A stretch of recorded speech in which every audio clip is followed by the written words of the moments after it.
All right, good morning, gentlemen. Thank you for joining us for another episode. Let me start by rolling some force die so we can get some destiny points up here. So, ah, 4 destiny points. 2 dark side, 2 light.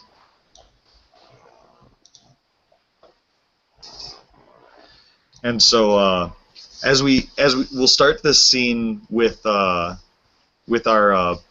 our dashing hero Rivna Lore, who is on the space station Smuggler's Run. Oh, we just lost him.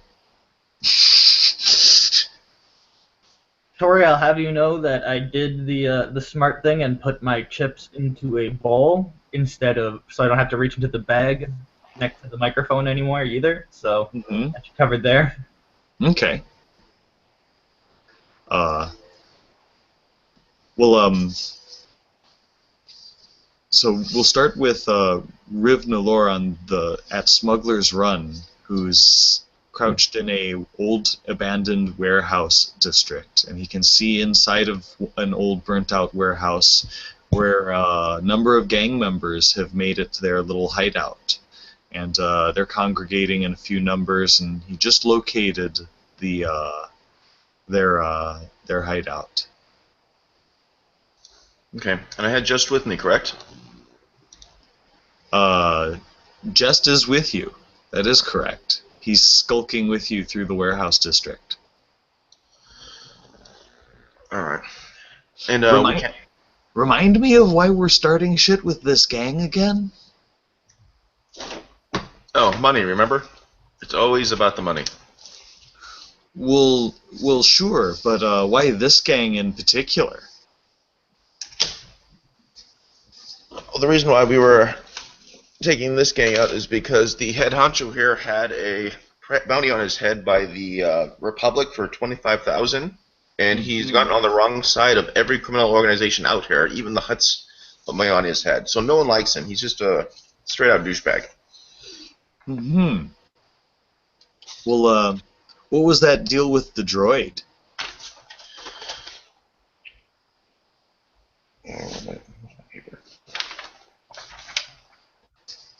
Oh, yeah, we also have another one to go find a droid. Was it D9W4? An old clunker droid. R4W9. Oh, R4W9, okay. Yeah. We'll have an old fat companion wasting away in an Imperial jail cell. First Order. Well, who said that? It just looks around. I don't know. I think it might have been a Long I range. I think I felt something. I think I felt something in the Force. It might Even have when been he's from one not of those here, his mercenaries who bitchiness said he wasn't here to resides in make the friends. Force. He was only here for money. I don't know. I don't remember. Right. Well, we know where their hideout is. Are we sure that we want to just go stroll right on in there, or maybe a tactical retreat would be in order? Oh yeah, I wanted to scope the place out. I mean, right now we see 5 bodies, but there's probably a few more of them. Yeah, you guys look into the warehouse, and there are 5 gang members there. You don't see any sign of other people, but your instincts might be correct on that one. That there might not be there might be reinforcements not too far away. Mm-hmm. Yeah, we'll pull back. This was just a scouting mission. We'll pull back. We'll go get our crew, and then we'll finish this off real quick. We'll be doing the galaxy a favor anyways by taking him out. I agree. The smuggler slash pirate, Bandin Duba, is kind of a chore on everyone and makes everybody's life a little bit more different with that kind of scum out and about. Yeah. So Justin, you do a tactical retreat back to the spaceport of Smuggler's Run. Kind of. We're actually advancing in the opposite direction, but yes. I see. And with that, we'll do a screen wipe to a detention cell back on board the Midnight Prayer, where you can see there's a captain. There's a ship officer who is standing inside the cell along with you, Fat along with you, Fat Tom, he has an interrogation droid hovering with various intimidating spiky bits all adorning it, all over it, over his shoulder. You are still allowed to wear your armor, however, your weapons have been confiscated. In fact, your especially beautiful Nova Viper light blaster has been placed in the officer's inventory now, and so he's regarding the fine blaster in his hands as he's just like looking down the sight of it and taking appraisal of this extraordinary piece of equipment. Here we go. I have a holdout blaster with a shortened barrel and a camouflage holster. So it's 3 setback dice. No, it's 2 setback dice and 1 upgraded difficulty to find it on my person. I'll say that you have it, that you got past guards and security and droids and scanners along with this blaster. Yeah, my super secret blaster. It's not super powerful, but yeah. And so you wiggle your posture a little bit as you remember that you have an ace stored up your sleeve. Right. So how many people are in the room? It's just the First Order officer and his interrogation droid. Okay, I'm going to quick draw my holdout blaster and shoot the officer right in the face. Okay. You're going to roll cool.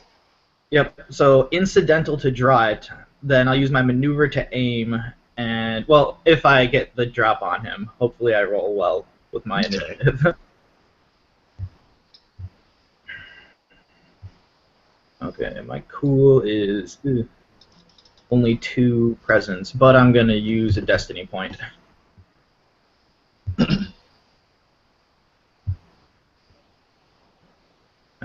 Roll.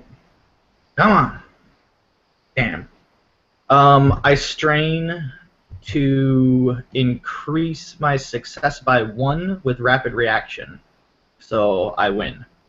Okay. Because I'm successes and I have 1 more advantage. Yeah, you strain to try and gain the advantage to gain the initiative against the officer, who's standing there thinking that you are harmless when in fact you are still armed with 1 last weapon. Right. So it's a light range check. The shortened barrel, it's still short distance, so I'm good. It doesn't have a setback die. Medium and longer it does because of that, but so short 1 purple. Any? He's extraordinarily quick, so he's got a defense die. Oh, not a defense die. He'd be an adversary die. Right. So it's a 1 red instead of 1 purple. 1 red instead of a purple. Okay. Boom. Yeah. And so you blast the Imperial officer who's interrogating you. And the holdout blaster is 5 damage, so that's 9 total. Mm-hmm. And actually, he hasn't acted in combat yet. Well, I was actually supposed to get 2 boost die from my quick strike, but whatever. I forgot about it. No big deal. I am, however, going to use targeted blow, spending a destiny point to add 3 damage for my agility.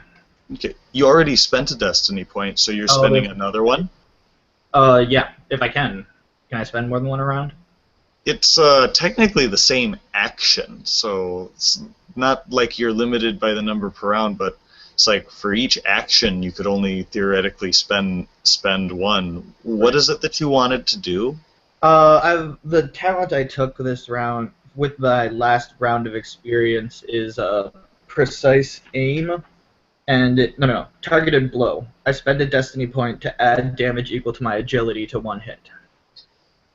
Okay, so you spend another destiny point to further augment this. Right. So it would be 12 damage. attack.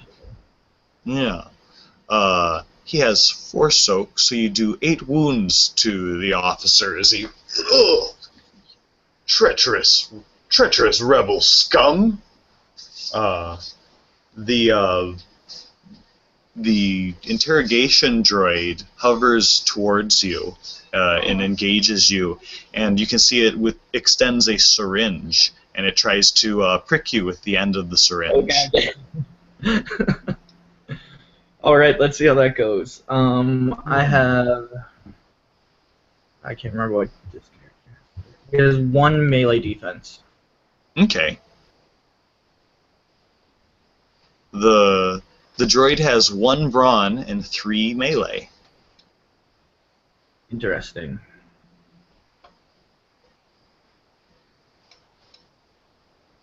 And I spent 1 destiny point to give him an extra yellow die. Bastard. And so the droid rushes straight up to you and tries to spike you with a syringe. And so the droid takes a single point of damage, but it is successful and does 4 wounds of damage to you. I soak 3. Okay. Would I have recovered any damage from what I had taken? How much damage would I have recovered from what I had taken previously? You would have recovered 1 point.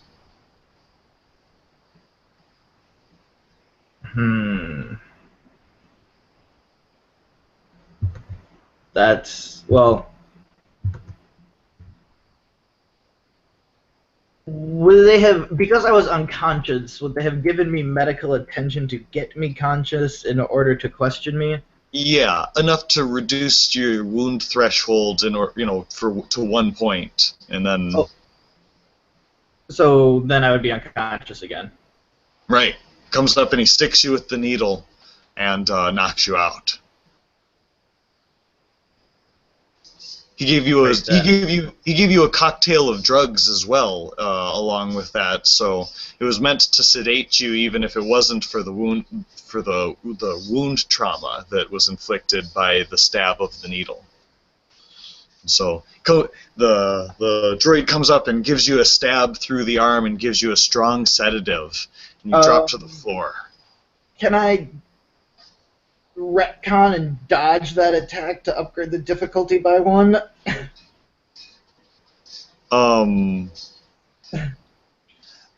It's sort of locked in now because I rolled I rolled the die and spent a destiny point to resolve it. So so old fat Tom goes down and you wake up on a medical table in the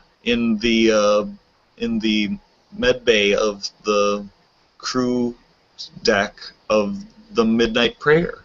All right. And then it goes to a scene wipe. Screen wipe to Brutos. Yes. Brutos, the last time we saw you, you were on the planet Lamentea, right after you had explored the ancient Force Crypt. You recall all of that, right? I do recall all of that. I recall having to make the tough choice between an old fat bounty hunter and my my Wookiee companion. Yeah, and you took bounty hunter behind. and you took the Wookiee with you instead of old fat Tom. I did. The Wookiee is young and thin. He is not old and fat. He has many uses. You forever. And so you were blasted up after that fight, right? Mm-hmm. And so the two you and your Wookiee companion returned to the Narwhal, the medium transport starship that you guys inhabit. I cannot believe we are still calling it the Narwhal. He called it the Bloodhawk, and and he didn't know that you guys had already informally dubbed it the Narwhal. We could call it the... Well, yeah, it was initially like, hey, Brutor, we have this ship, what do you want to call it? I'm like, the Blood Falcon. And you guys are like, yeah, too late, it's a Narwhal. How about The we narwhal. call it the blood whale? The blood whale. The blood whale? The bloody narwhal. Well, that's too many syllables. Like 2 syllables max. It's got to be blood whale. Blood narwhal is just too many syllables. But but suffice it to say, you emerge from long-term medical care on a different planetoid in an asteroid belt. Is Smuggler's Run in an asteroid belt? Tim, are you there? Yeah, it is. Yeah, it's in an asteroid belt, but it's a space. It's like a space station that's built into a great big asteroid, and so that's where you guys wake up, is floating in space in this this very shady outback hideaway for various scum and evildoers. Have you seen Minority Report where he gets his Okay. eyeballs replaced? Yeah, he's in that. The Smuggler's Run is that town where he gets his eyeballs replaced. Sounds legit. And so that's where you awaken, Brutos, and you awaken just in time to see Riv and Jest returning to the hangar bay. Hello. So the three of us are reunited after you guys have been separated for a short stint. Nobody knows the trouble I've seen. Who said Shut that? up, Leia. Nobody knows Yeah. my sorrow. Yeah, sorry, old fat Tom, but you're Princess Leia in this situation. Princess Leia's badass. Yeah, Princess Leia is badass, but she suffers from the chronic princess condition of being captured all the time. Are you calling old fat Tom a princess? You're analogous to Princess Leia in this scenario. Yeah, he's calling you a pretty princess. Deal with it.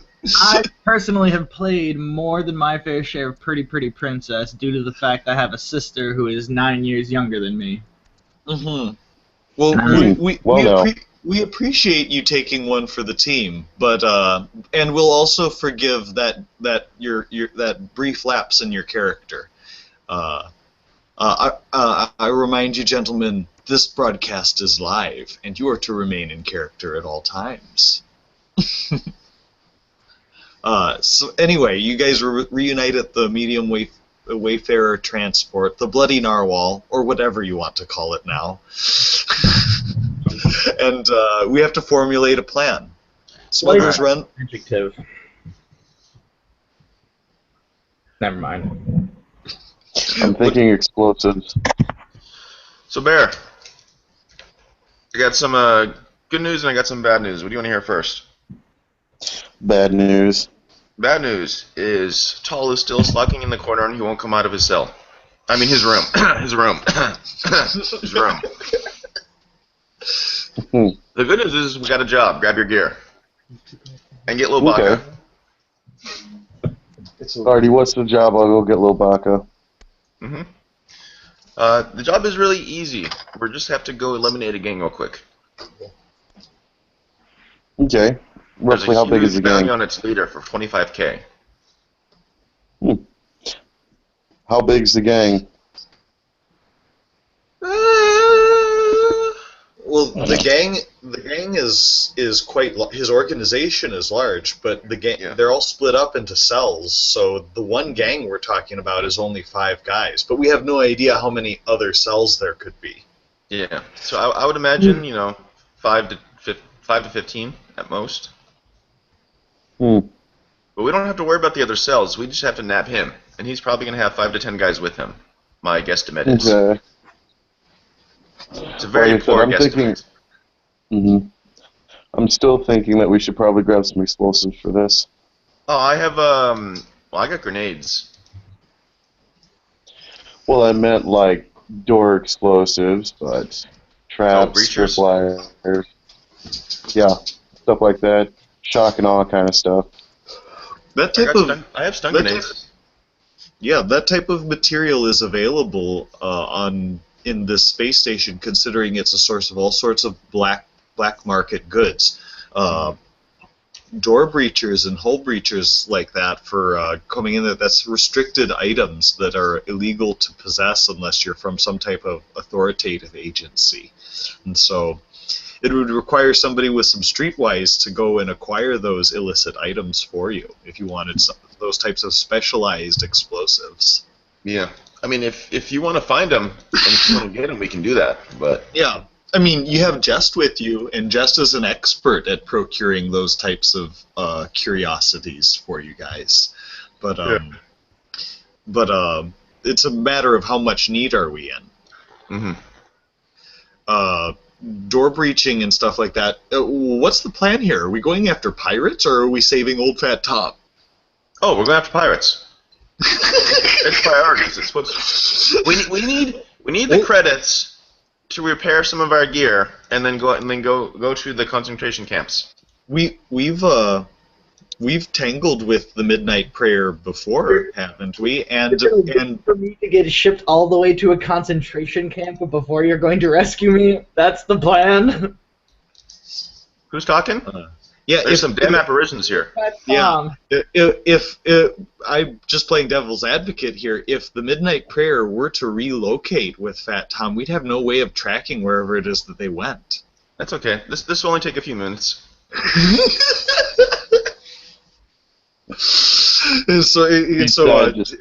Just grabs a stun grenade from the bandolier left there for him by Tall, and he straps it to his belt. He holds up his blaster and he says, "Well, let's take care of this then." And you guys return to the warehouse district. Yeah. And screen wipe to Fat Tom. You wake up on a medical table in the med bay of the Midnight Prayer, and the officer that you shot is there getting stitches on. He's got his shirt off, and he's being treated by a surgeon droid who's stitching him up and patching him back together. And another man is in the room with you. He's a human wearing the black uniform of First Order officer, but he's covered in emblems. You immediately deduce that this guy is a highly decorated commander in the First Order. Old Fat Tom will enjoy the potent cocktail of what's the word? Of drugs that they have you on? Drugs, the anesthetics, and downers and whatnot, and take this opportunity to get a good nap in. Well, they brought you out of consciousness inside of the med bay in order to continue their conversation. Stretch, yawn, roll over. The officer looks down at you with some disdain. He's like, "Perhaps we can get a word in before you start blasting your way out of every situation." It's been my experience that if you've been captured and you're behind enemy lines, it's probably not good to try to kill your captors because you're surrounded by an overwhelming force. Well, you gotta try. Every once in a while, you gotta try something. Oh, I do not disagree. You gotta try something. But the answer is not always violence, even though violence has its uses. I am General Hux of the First Order. Congratulations. And who might you be? Oh, most people know me as Old Fat Tom. Old Fat Tom, what affiliation do you have to the rebels who foiled Syaren's operation in the Eoth system? Oh, you're gonna have to be more specific. You were spotted with the rebels at the crypt. you assisted them, and you were your skill with a blaster was remarked by several of our observation agents. And so it was considered important that we have this conversation with you after the op was blown. I'm gonna go ahead and roll a deception and say I don't recall that. Yeah, no idea what you're talking about. I can see that you don't intend to be cooperative, which is unfortunate for your sake. You have to understand that the First Order isn't bound by the laws of the Galactic Concordance, and so we are free to administrate how we see fit through sectors of the galaxy underneath our direct control. I am also going to use my influence power. You can use the influence power on the officer who's being treated. On this officer that's being treated on him, but General Hux has been trained by Supreme Leader Snoke to have resistance to mind-affecting abilities. I'm sorry, your leg there for a second. I didn't hear what you said.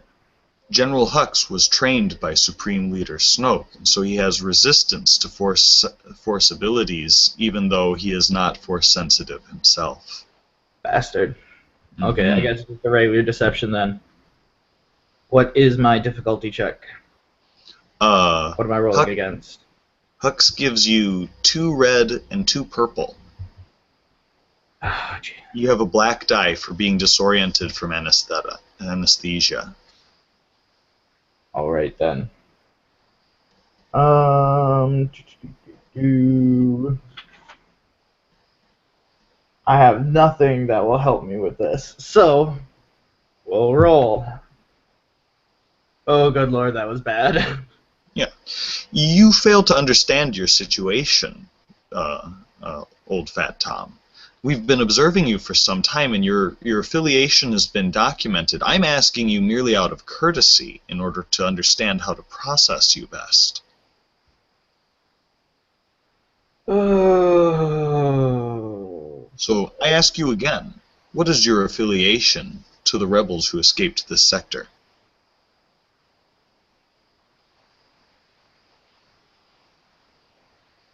Well, you know, they had credits, needed some help, signed on, gone for a higher type situation. Where do you suppose they went? Oh, that's a good question. I don't think I bothered to ask. I think you're telling the truth. I honestly don't know. That's correct. We're going to finish operations inside of this system, and I would like for you to be our guest on this mission.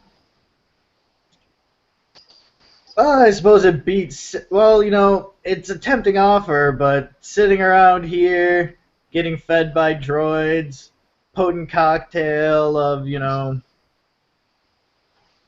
fairly powerful drugs.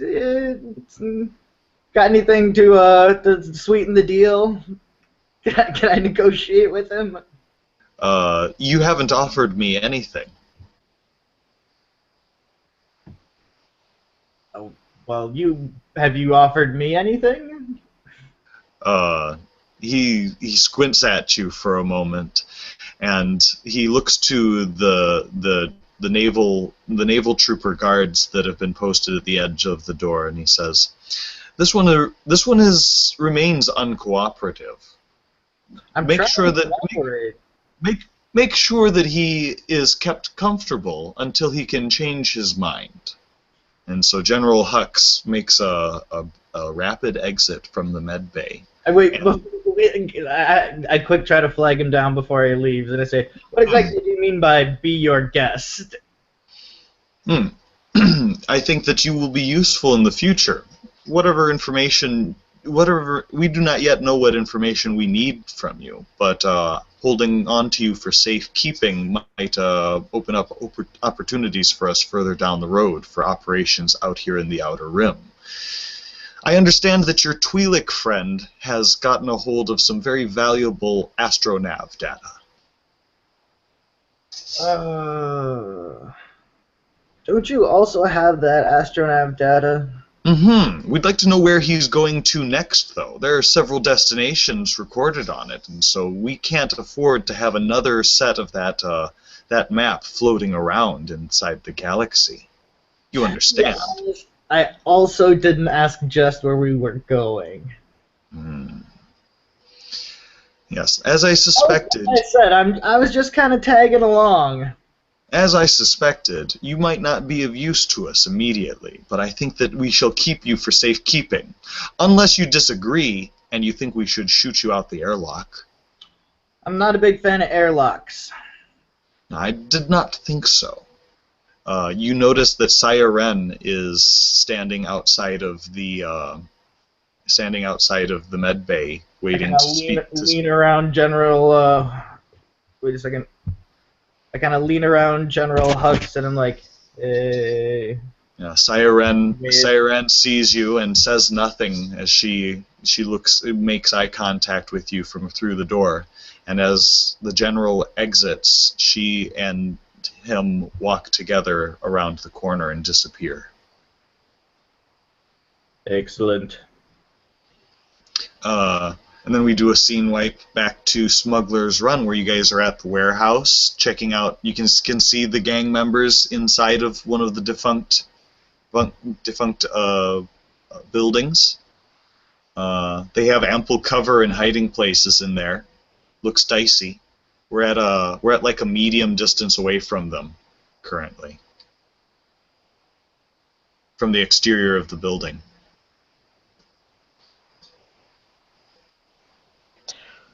Well, my initial suggestion is to lob those grenades through any open windows that we can to try and take out as many of them as we can and disorient them.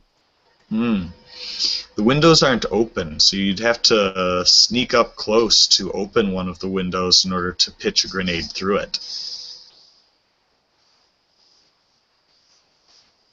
Some kind of unbreakable force glass? The glass is reinforced for sandstorms, so just hurling a grenade hard against the glass would not hurl it through the building. Sad faces. Looks like Jess is going to be on sneak duty. Okay. Good. That's a good idea. Jess tries to maneuver closer to the warehouse.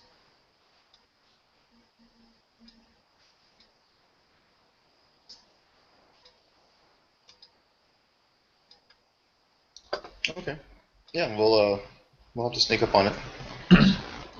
Yeah, just maneuvers within a short distance of the warehouse and takes a look around, and he was not spotted there. And so everybody else has an opportunity to act, or do you want him to go closer and get up to the building so he can disable the window?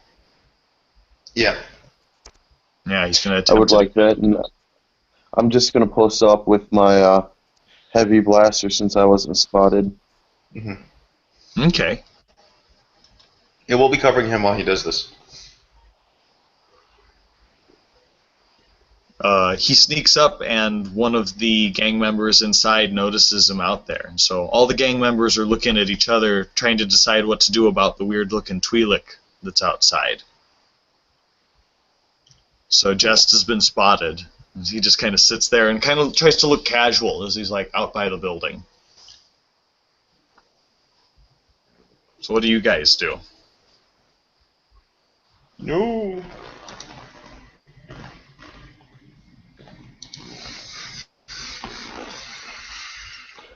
Well, it doesn't look like they've raised an alarm yet, so technically I guess we're still good as long as the Twi'lek can pull off that he's just gotten lost or taken a stroll through the wrong part of town. Uh-huh. Yeah, we'll try to wave him back. Oh, actually, no, we have comlinks. Just call him and tell him to come back. Nonchalantly. What if they try to follow me? Shouldn't I try to talk to them? They think that we want to join their gang. Oh, that's true. I forgot about that. in a while. Yeah, all the better if we can get in there close enough and cause pandemonium from the inside, and also sure. being prospective members, we might be able to draw the big guy out. Yeah, okay. So just gives up on trying to open the window, and he strolls inside of the warehouse, and you guys can watch him walk in between the five guys, and he bows graciously and does his normal plucky introductions, and you can see he's chit-chatting with the gang members on the inside. What do you guys do? Well, while he's distracting them, let's move up closer to outside the window. Agreed. Are you doing so stealthily, or are you doing so in sight of the gang members? I'm gonna try stealthily. Yeah, it's one purple, one red for the gang members' vigilance. One purple. Roll 3 green for me. Okay.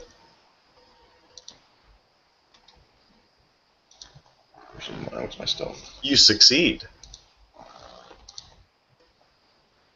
Man, I need more stealth. I guess I'll strain it to create a die. Mm-hmm. Womp womp. Okay. We'll say that you are not spotted by the gang members, Riv. However, you are still a medium distance away from them. And you have a setback die to your next roll, as do you, Brutos. And so, yeah, you're about to make a run for cover, but you notice that now that Jest is in the building, they're on the lookout and they're scanning the area, and you realize that the window that you had to stealthily move forward was lost to you in an instant. And then Jest continues to try to schmooze on the inside. After he's finished with introductions, he tries to roll charm.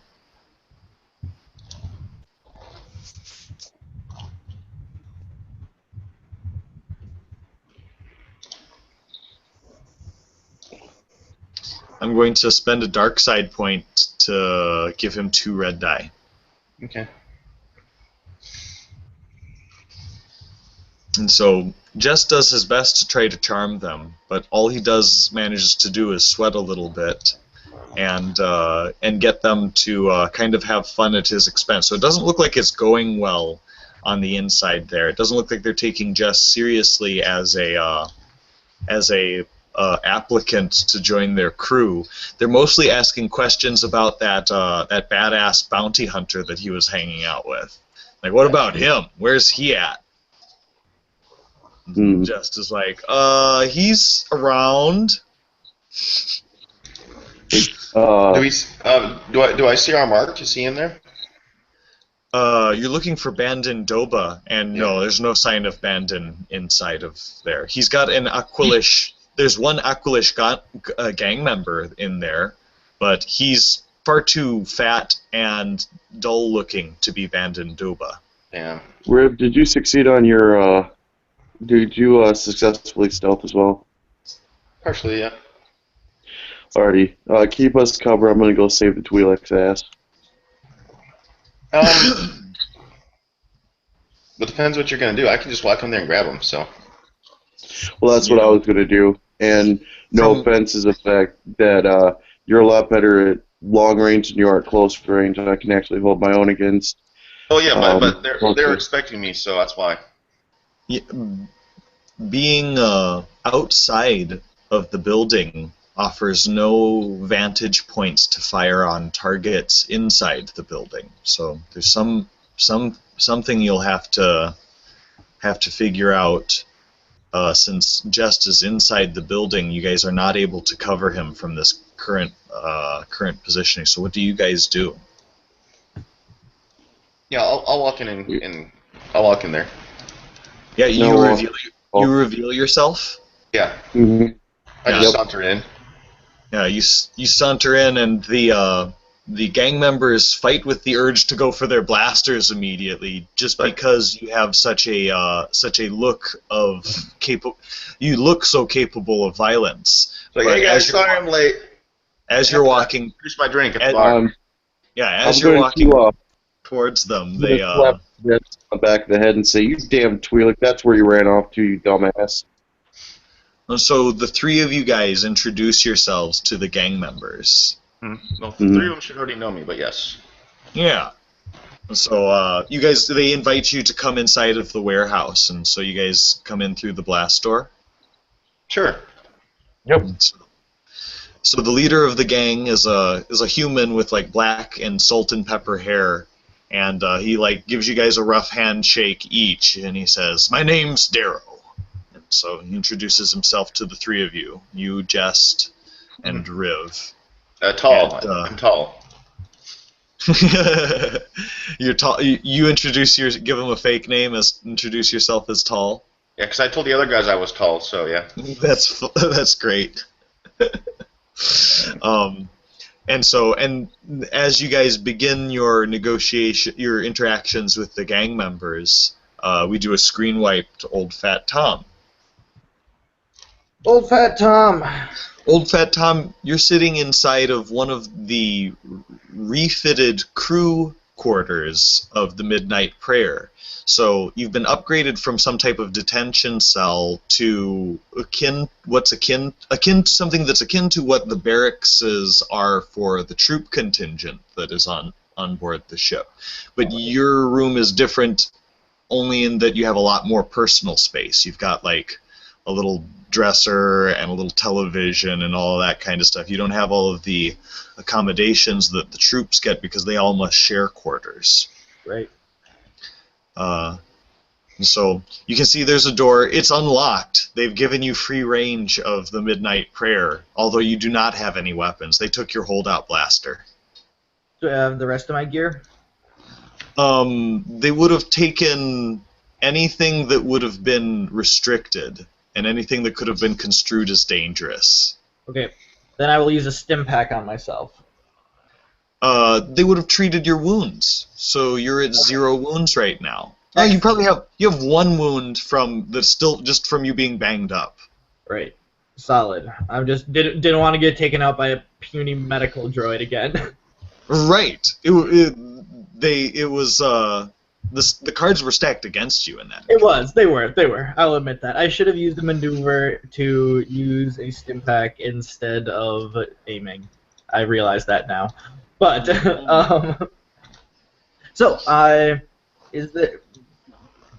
I'll go look out in the hallway. Yeah, you head out into the hallway and you can see that it's a commons area where other guests of the Empire are stored aboard the Midnight Prayer. Is there?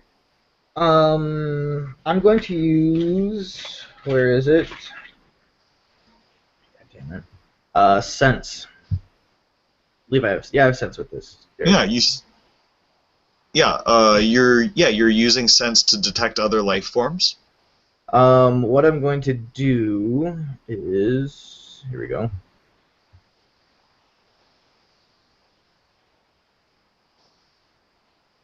I'm going to use the base power to sense the. Never mind. That doesn't really help me. I'm just gonna look around and see if there's anybody notable who kind of stands out from in the commons area.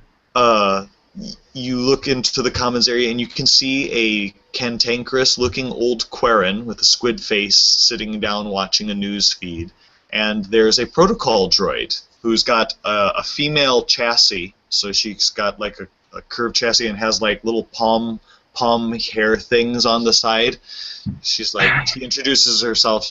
She's P9K4, and she's an etiquette droid that's prepared to be able to like direct you around the ship while you're a guest of the First Order. I'd like to inquire as to our destination, or when we are departing, and what the. Yeah, I'm afraid the maneuvers of the ship are not accessible to you at this point. Yeah, I didn't think that. It's been designated outside of your clearance. We do hope that our accommodations are to your liking. What was that? Anyway,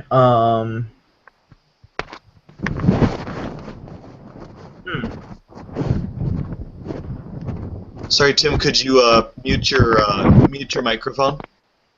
Oh, sure. My bad. It's okay. Thank you. I guess I'll just wander around the ship and see if I can find anything that looks interesting. You head to the turbo lift on the other side of the commons, and you can see that there's crew quarters, engineering, the officers' deck up at the top one. You note that the officer deck at the very top is restricted access. Great.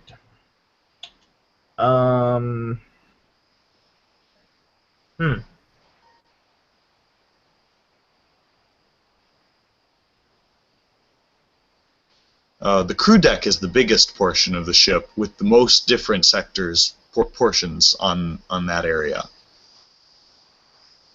I guess I'll just wander around and try to see which areas are off limits. Do you Test the begin? boundaries of where they'll let me go. Yeah. Do you begin with engineering or the crew deck? I would like to try to get as close to the bridge as possible. To the crew deck, it is. You use the turbo lift to head down to main systems, and you take a look around. You can see one doorway leads to the holopod communicator. You see another one that has systems administration. You can see another pathway that leads towards the crew lounge and the crew cantina. You can see yet another area that leads down towards recreational areas where they have gymnasiums, weight equipment, and enrichment. I assume that they would have some sort. Well, maybe not because they're stormtroopers. But would they have some sort of like target range somewhere on the ship in this area, around this area? Yes, they do have that type of equipment, but typically they do live fire exercises in actual open area. They don't have designated areas of the ship for troop training. Right. And so they do most of that in live fire scenarios where they deploy usually on a rocky planetoid. Gotcha. And so you don't see a place where they do live fire training on the ship. You do know that the crew quarters have equipment and locker rooms and an armory. I will head towards the armory. Yeah. You note that the armory is towards the back end of the crew quarters, and you can see that there are two on duty naval troopers, and there's one officer who's sitting at a desk, and it seems like he's doing a bunch of just moving some paper across a desk.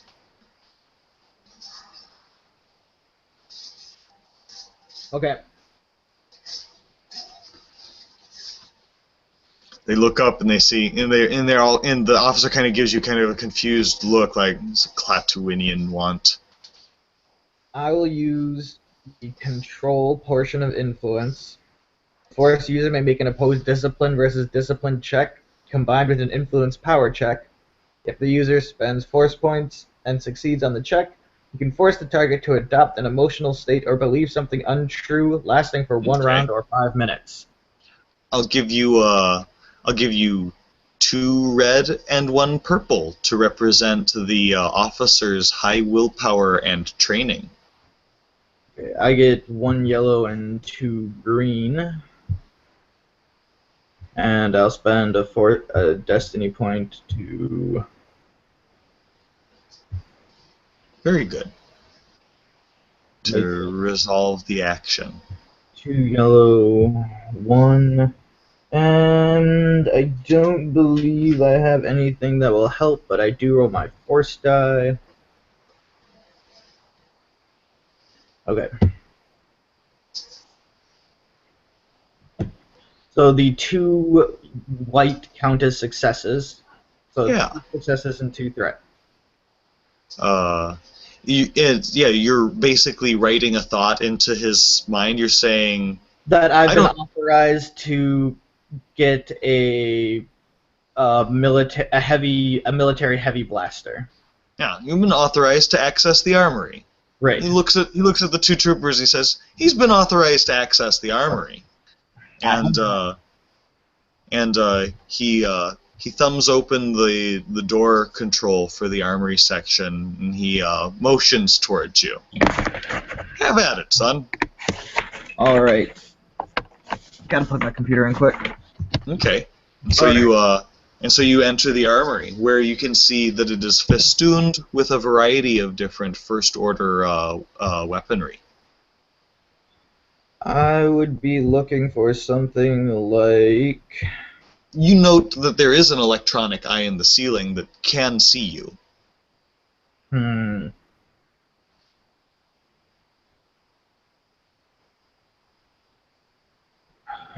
What's my intelligence?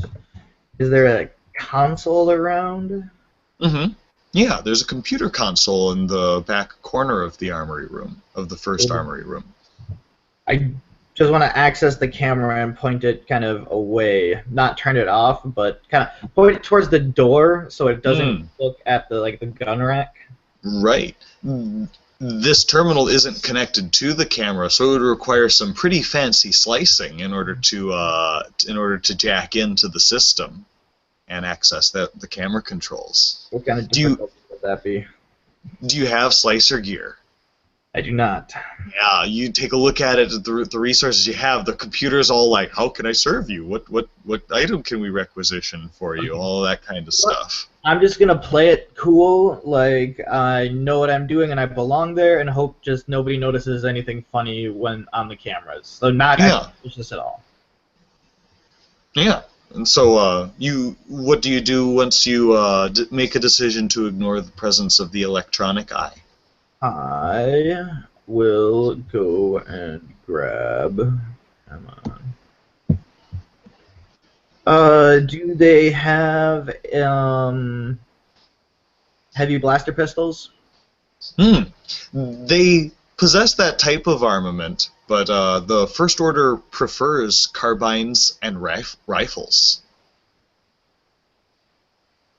Yeah, but I have a lot of light range skill and not a lot of heavy range skill. Yeah.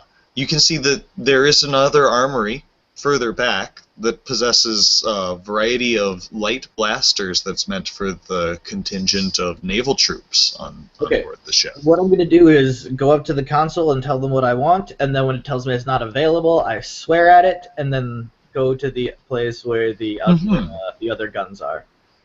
Yeah. Again, to blend in. Yeah.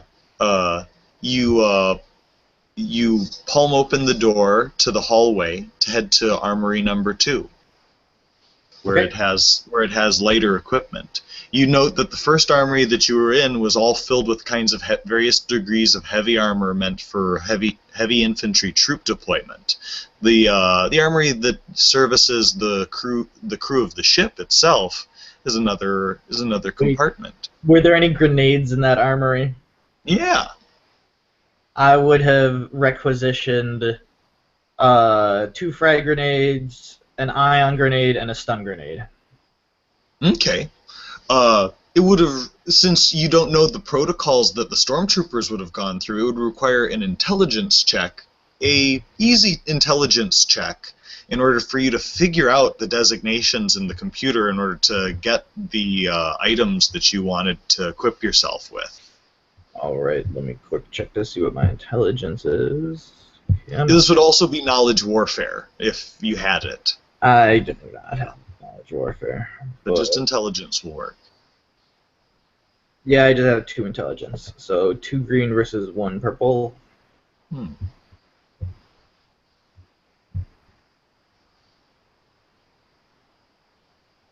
Did the results not come up for you? There it is. Yeah, it's enough to get an advantage. So you aren't able to get frag grenades, but you were able to get a boost die to your next roll. I suppose you could spend those advantages somehow. Well, I'll take those advantages and give myself a boost die for when I go to requisition the light armaments. Yeah, it Because makes now sense because you have boost a die. vague familiarity with their organization system inside of the armory, and so with that we do a scene wipe to inside of the warehouse with the gang, with the pirate gang, and the three other adventurers, Jest, Rivnalor, and Brutos, are all standing together with the gang members. And yeah, what was it we wanted to talk about? Is you guys joining with our crew, right? Oh, yeah, we were interested in maybe joining up. We were going to look for information, see what type of benefits you guys offered, what type of jobs might be available. Well, I have a job for you if you'd be interested. Oh, what type of job? If it suits our taste, we'll take it. If not, we'll have to pass on this one. Well, let me tell you about it. We're currently amassing hyperspace data so that we can keep ahead of the competition inside of the region, and so we've been recovering astromech and nav computers from various competitors for a while now. So it's a real simple one. You guys have to break into a hangar and steal slice an enemy pirate's nav computer, and come back to us with his nav data so we know what he knows. You don't have to kill anyone. You don't have to hurt anybody. It's a really easy thing. This will prove that you're at least useful to our organization. It's a pretty good deal, right? And what's the payoff? We'll discuss pay when you come back and you don't get shot up with blasters.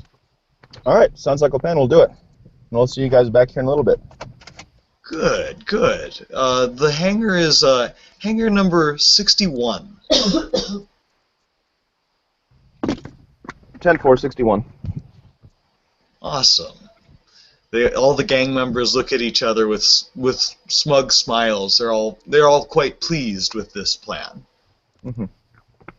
All right, and with that, we make our departure. Okay. You excuse the three of you to go and do this slicing caper for them. Yeah, hey Bear. Yeah, I'm here. Yeah, screw these guys. Let's go save our friend. All right, let's go to a let's go do a suicide run for Old Fat Tom. Well, wait. We can. Let's try sneaking on board a supply ship to go save them, and let's maybe procure ourselves some first order uniforms in the process. Sounds good. As you are leaving, you notice in a supply closet that has been left open in the far back of the warehouse, you can see a deactivated R4 droid with a restraining bolt affixed to it. It matches the description of R4W9, the free droid that went missing. So Jest points that out as you guys all leave. Like, maybe once we get Old Fat Tom, we should come back here and kill all of these guys. Yeah, sounds like fun. Because it looks like they're the ones who snagged that droid. Yeah, probably for the data. Yeah, it sounds like their pirate captain lacks any concept of subtlety, and they just rip off everybody else in the neighborhood for anything that's even remotely valuable to them. Well, let's do it. So it's decided we're heading back to the Eoth system, to planet Lamentea. Yeah, we're gonna go to visit Talzax.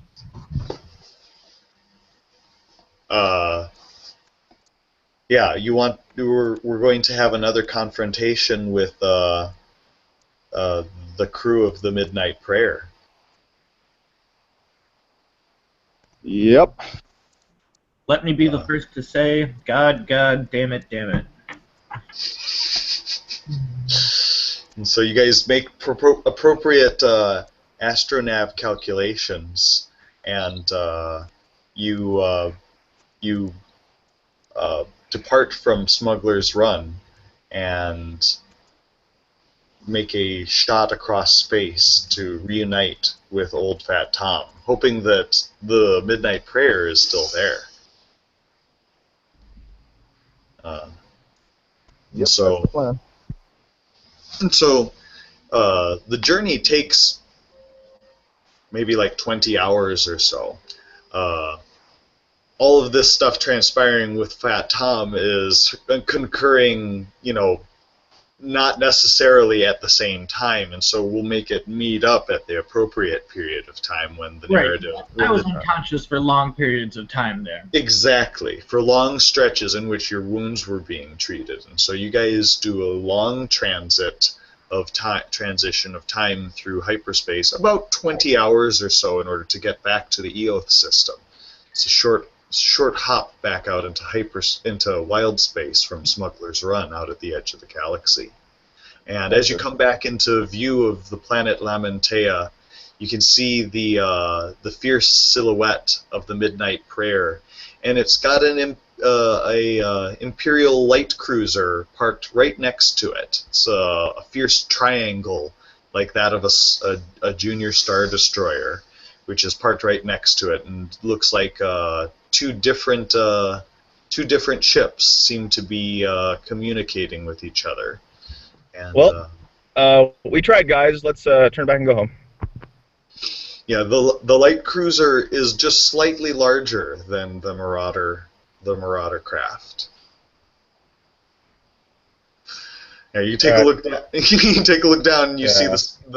It's not a proper Star Destroyer. That wouldn't be its technical designation, even though it has the very recognizable Star Destroyer shape. All right. Man. It's not quite large enough to be a Star Destroyer. It's a light cruiser. Yeah, so we're gonna have to.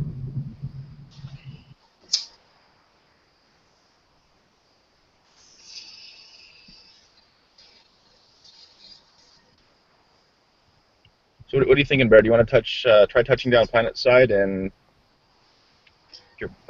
getting a transport or something, or? Yeah, I definitely think that we should try touching down planet side and finding a way to stow ourselves or sneak on board as one of the crew members or something. Definitely try to do this as stealthily as we can. Don't want to possibly put everybody on high alert and then make it impossible to get it back, Old Fat Tom. Yeah, Jess tells you guys that boarding either of the ship's hangars from space is almost impossible without the clearance codes that we would need to get past the crews that are watching the hangar. And so our best bet is to go down planet side to the resort, where there's a whole bunch of troopers down there taking some R&R, and somehow hopping a trip back up on a shuttle onto either of those cruisers. Unfortunately, Old Fat Tom could be on either one. We have no idea. Yeah. Do you have any unspent experience points, Riv? 5. 5? Oh, that's not enough for you to spontaneously learn Seek and just magically know which one he's on. Yeah. I need to make a phone call quick, so I'm gonna be gone for like 5-10 minutes, but I'll be right back. Alrighty. So don't screen wipe to me because I'll just be taking a nap. Okay.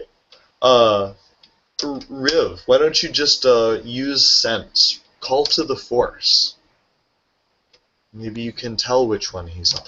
All right. Can you roll me a force dive because I'm not by my computer at the moment. That's just fine. It's a single force dive. Yeah. So you call to the Force.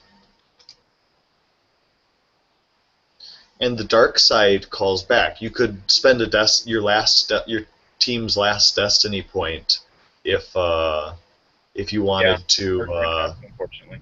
Yeah, so you call to the dark side, and you can feel old Fat Tom's fear and anxiety of being all alone on the midnight prayer. Figures. He's been placed on the first ship, but at least with a certainty. You look at the two ships, and you just know that's the one that he's on. All right. Well, we have our mark. All right, D4. Have our little cater droid take us down. He flies down to the planet. Fly casually. Yeah, he lands inside of the spaceport, and the resort security does not want to chase off any prospective customers, so they definitely don't narc you out to the First Order. They welcome you back, and they waive your spaceport fee, since you guys were such good guests the last time that you visited. Dropped a lot of money. Yeah, we dropped did a lot of money very at well. the spaceport. Yeah, it was like $75K. And so there's a protocol droid there at the hangar that you guys store the ship in, and it asks how it can direct you through the resort.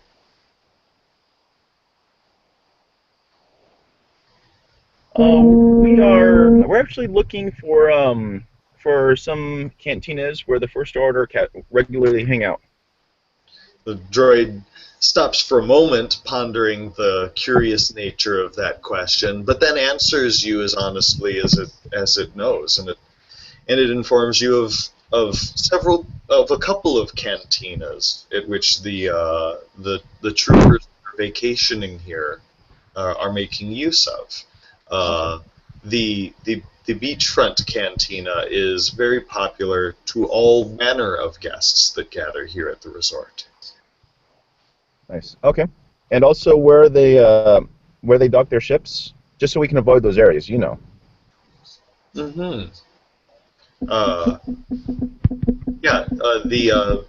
The droid is not programmed to give out that information, so you'd have to do something to circumnavigate its programming. You'd have to deceive it somehow into giving up that information. I guess we can. Or you could coerce it. Coerce it, yeah. I mean, we need to know where they're at so we can avoid those areas, so we can cause as little problems for the resort as possible. Yeah, you imply that the resort might accrue unexpected damage if you don't get this information. Yeah, we're not on friendly terms at the moment, so. That's a good coercion check. So, Yeah. What's your willpower? My willpower is 2, but I have 2 ranks in coercion, so it should be 2 yellow. That's good. The droid just has 2 purple die. I'll spend a dark side point in order to make this difficult for you. Oh, those damn force-wielding droids. Well, you're still successful and able to get the droid to fork over the information where there are several hangars. There's 3 hangars that have Lambda-class shuttles that the First Order frequently use in order to go back and forth between the resort and their capital ships. I'm back down, by the way. Okay. Okay. All right. Bear, I'm going to leave it in your capable hands. Procure some uniforms and/or a shuttle. Like get some people drunk and we'll knock them unconscious and we'll pretend to be them. But I have to leave for a few moments.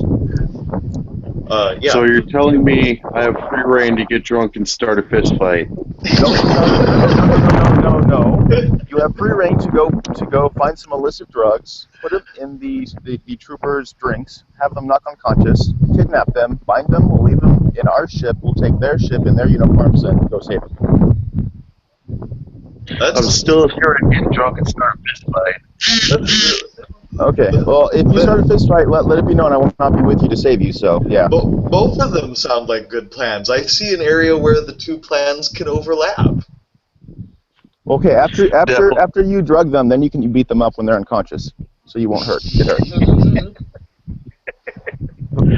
Well, slow box for this one. All right. But anyways, yeah, just be careful, and I won't be there to clean up your mess. So I'll see you guys in a few. Okay, we'll be waiting for your return. All right.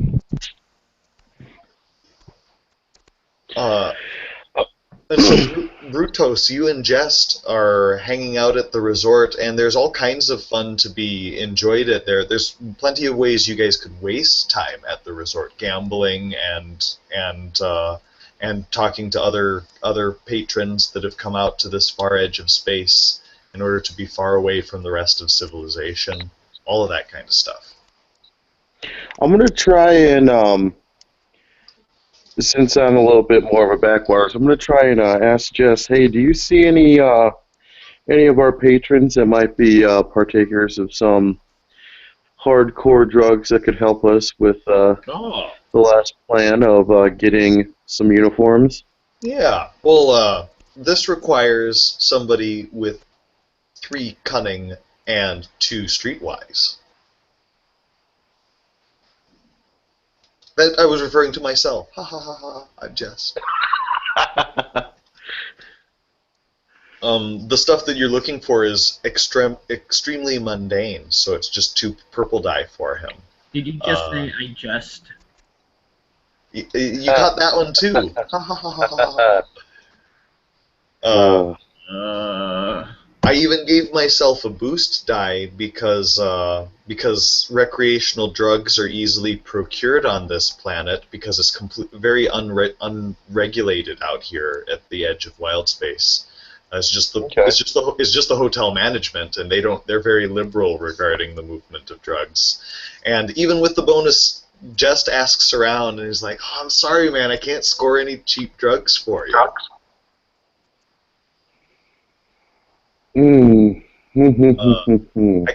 I got 2 advantages on that roll, so I guess what I did find was several cute girls who want to talk to us, and so we should go hang out in the steam room with these cute girls. I'm not sure what species they are. Let's go find out.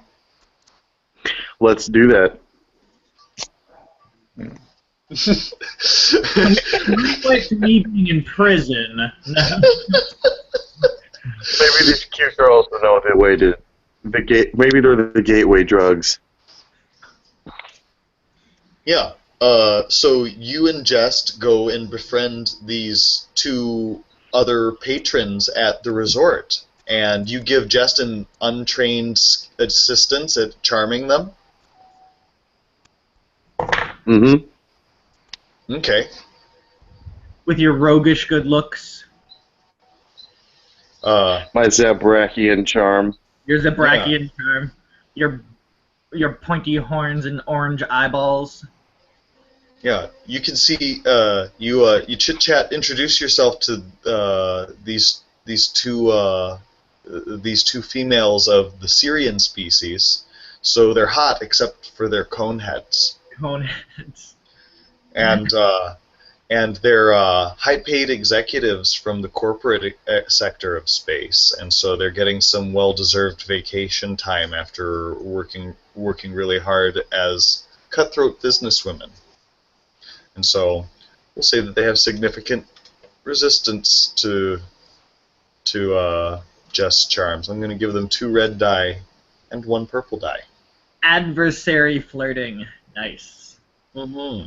Well, it would represent their cool. They would be theoretically too cool to waste time with a twilling smuggler. So it's about even there. Oh, and so Just you charm or you. yeah, and so Jess succeeds in charming them, but he gets three threats. So I suppose the 3 threats is Brutos gets the hot one. he gets the second pick. 3 threats. They're actually And Oh.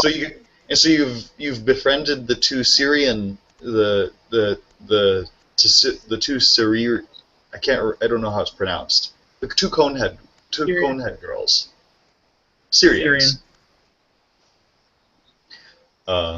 And you befriend the two, and so they agree to go out drinking with you guys and hang out at the cantina. And so the four of you go together to the beach cantina.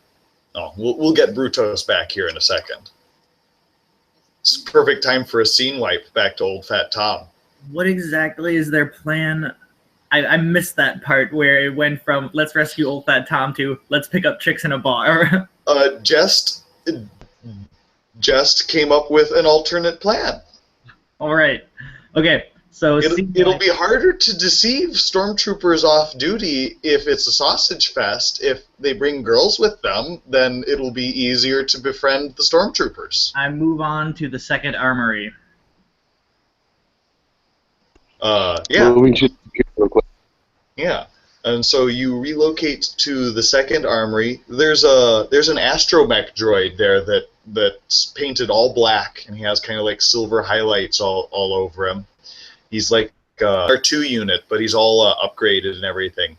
And he makes several like angry squirting, beeping, blooping, like, and he like rams right into your leg and hits you right in the shin. And you like stumble back for a second as it appears that the droid does not like you, old fat Tom.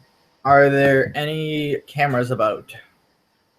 Yeah, you look up, you note that there's another electronic eye in here. White droids.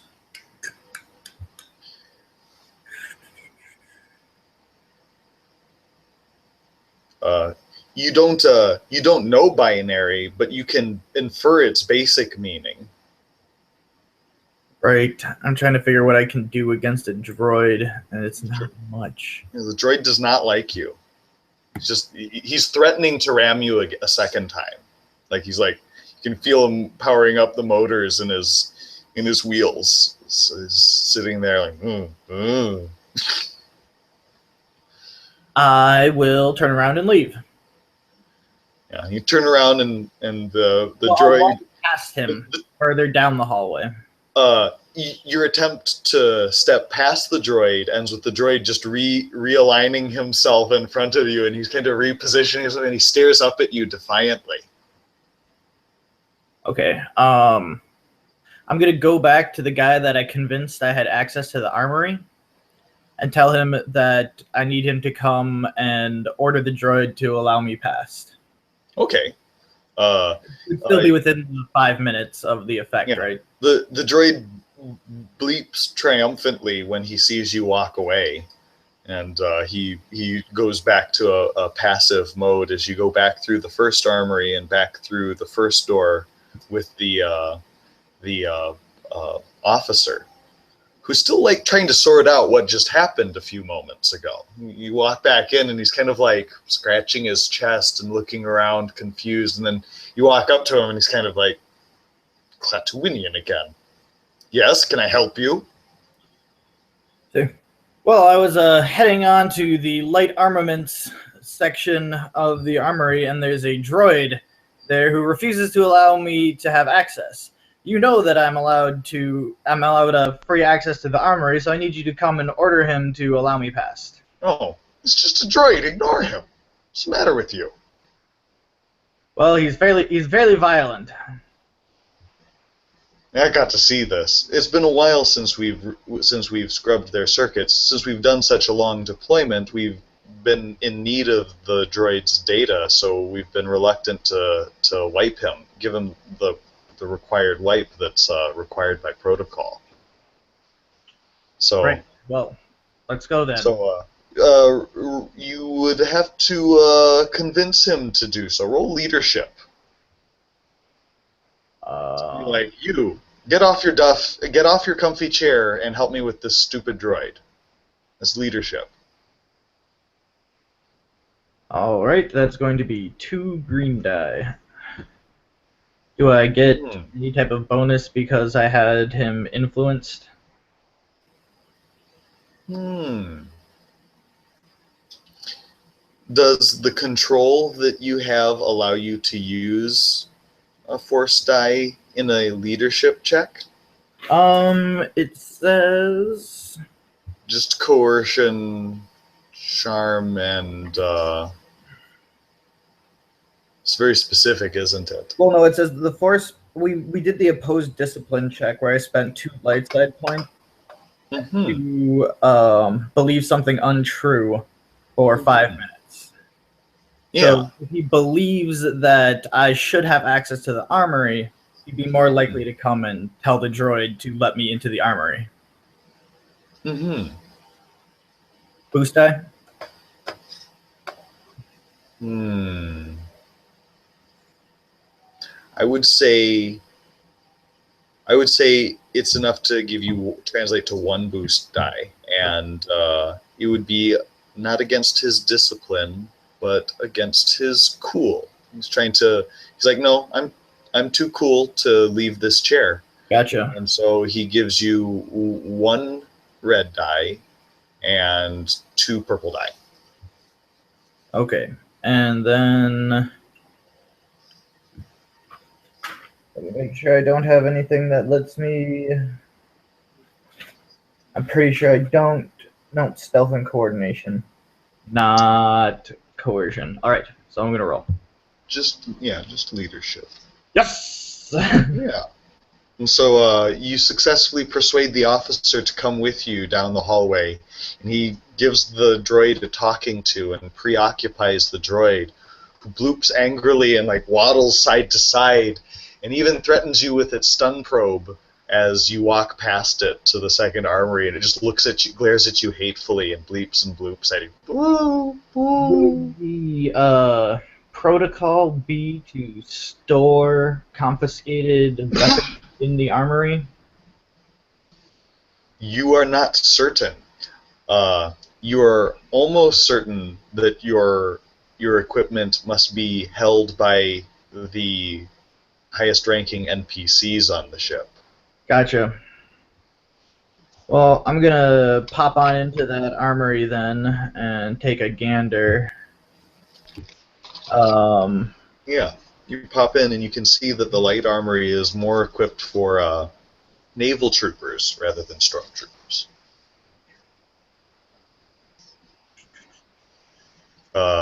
You note that right at the entrance there are 2 staps powered down.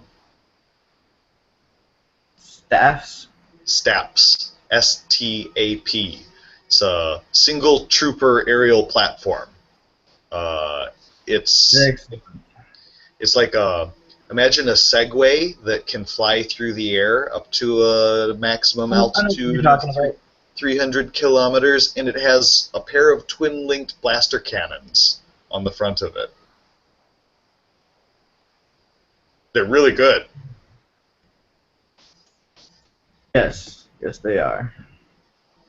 What type of weaponry would I be able to find here? You should roll vigilance.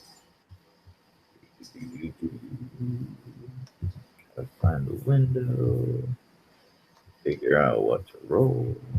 It would be an easy vigilance check, and Well, you get. Go ahead. It'd be an easy vigilance check with 1 purple die, and you get a boost die from your previous Oh yeah, right. trip in the armory. So Okay, so I have 1 green for vigilance because I have 1 presence. So let's go here. Success. Vigilance is willpower. Well, I have 1 willpower. I meant. Sorry. Ah, okay. My character sheet calculates it for me automatically. Yeah, very good. But you resulted in 2 successes. So success would mean that you find an assortment of blasters and light blasters equipment. So 2 successes might represent that you find your heavy blaster that you were looking for. All right, we'll go with the heavy blaster pistol, and then Heavy blaster pistol. You could do dual heavies or a heavy and a light blaster pistol. Let me see here. 7 damage, 3 crit. A light blaster pistol is.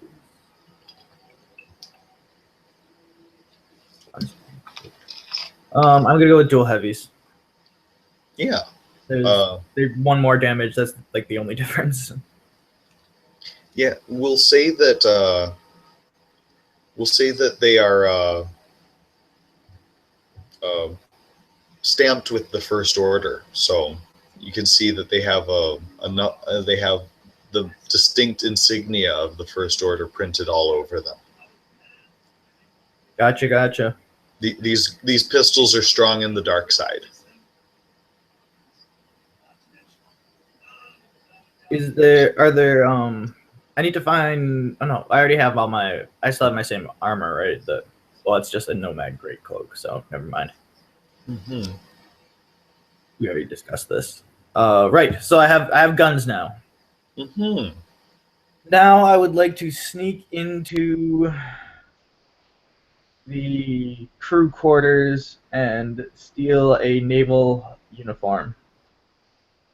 Yeah, in this compartment, you can see that the armory, even though it isn't meant to store uniforms, there are uniforms that have been left in here.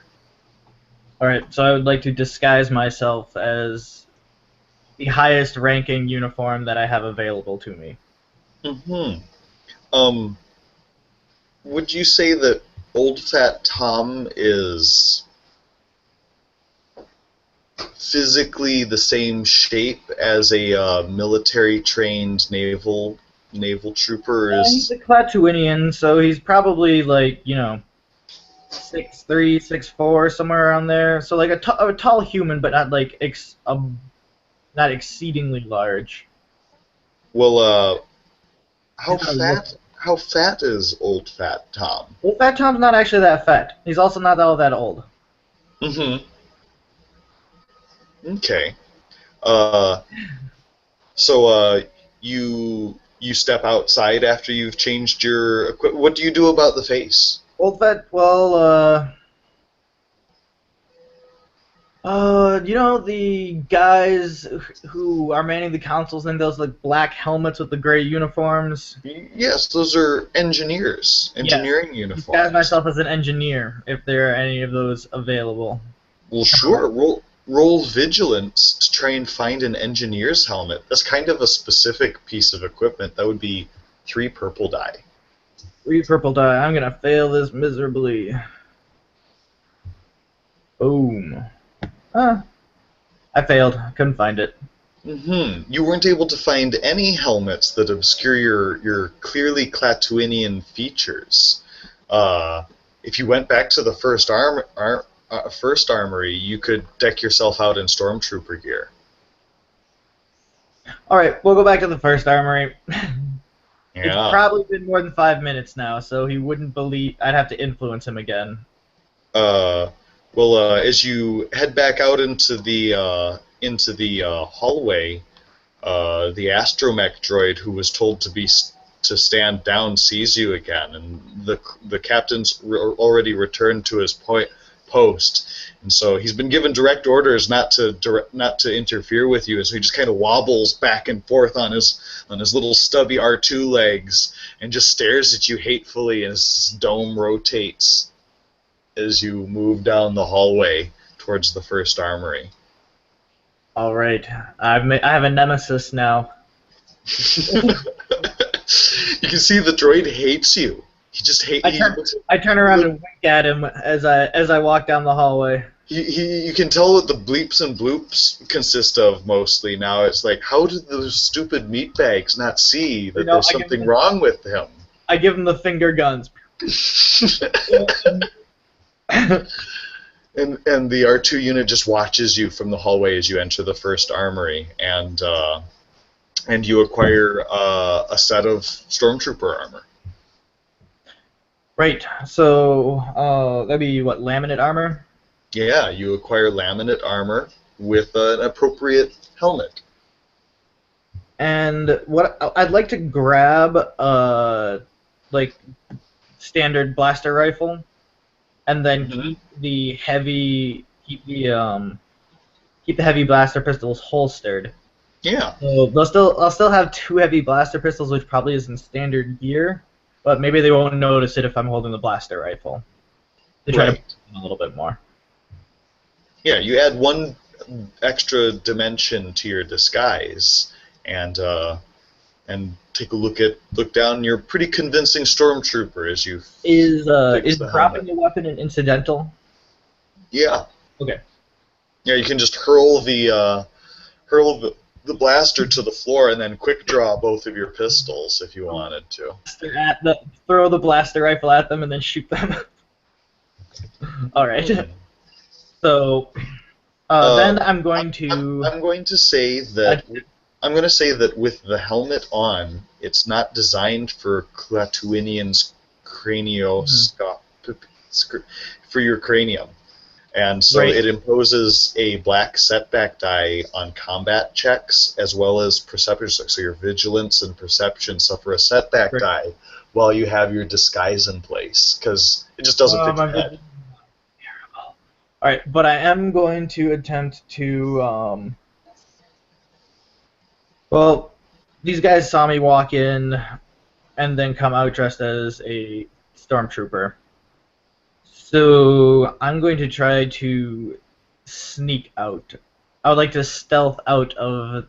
Are they like right in front of the door, or are they just kind of? Yeah, they're stationed at the door, so Yeah, it's their that's it's not their job to do it. So when you open the door, they'll just unconsciously, without even thinking about it, they'll look towards the hissing of the door.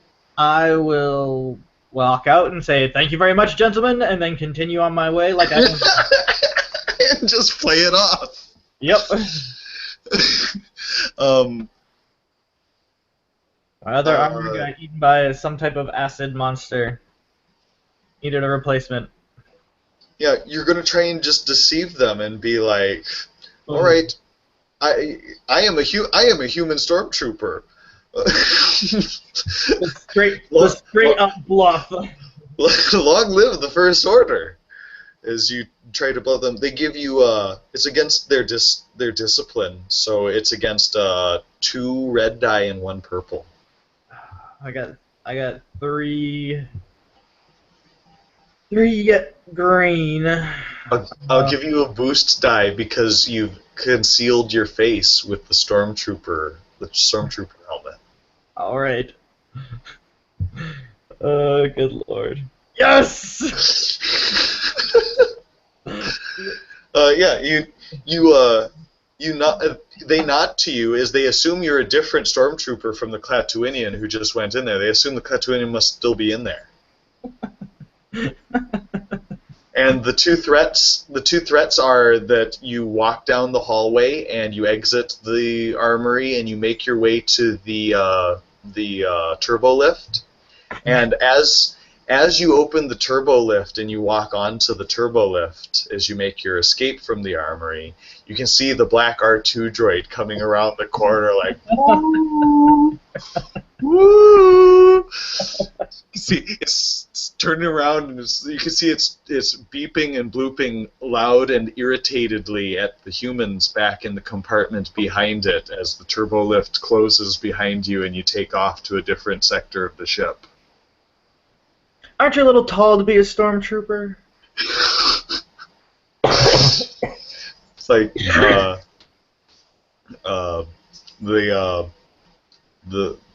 the R2 unit did not get a good chance to examine you. What did you do with your pants and your robes and everything from the previous room? You're not still carrying that around with you, right? Backpack. So you're a stormtrooper wearing a backpack? No, the military duffel.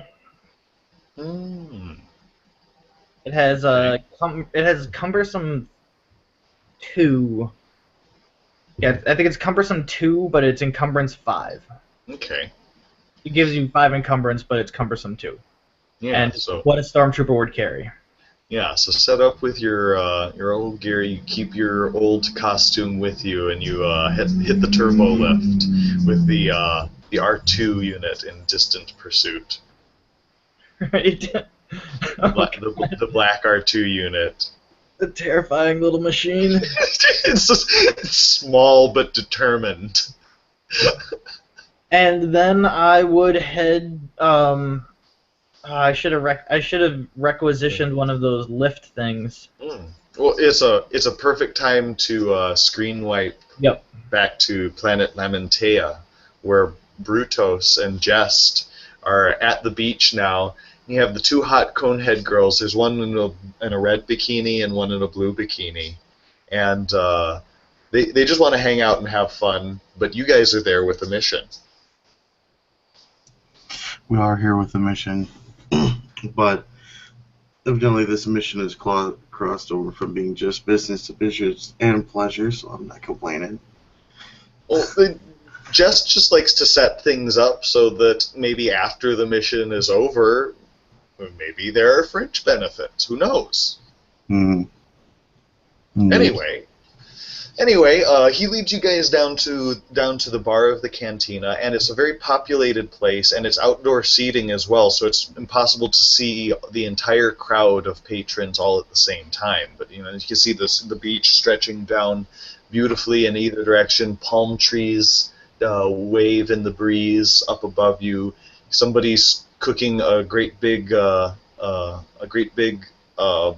some type of beast that you haven't seen before. It's got 6 legs, but it looks like a pig. Down by the beach side. And what do you guys do? Well, considering my militaristic background, I'm going to try and sniff out the First Order soldiers that are here for R&R.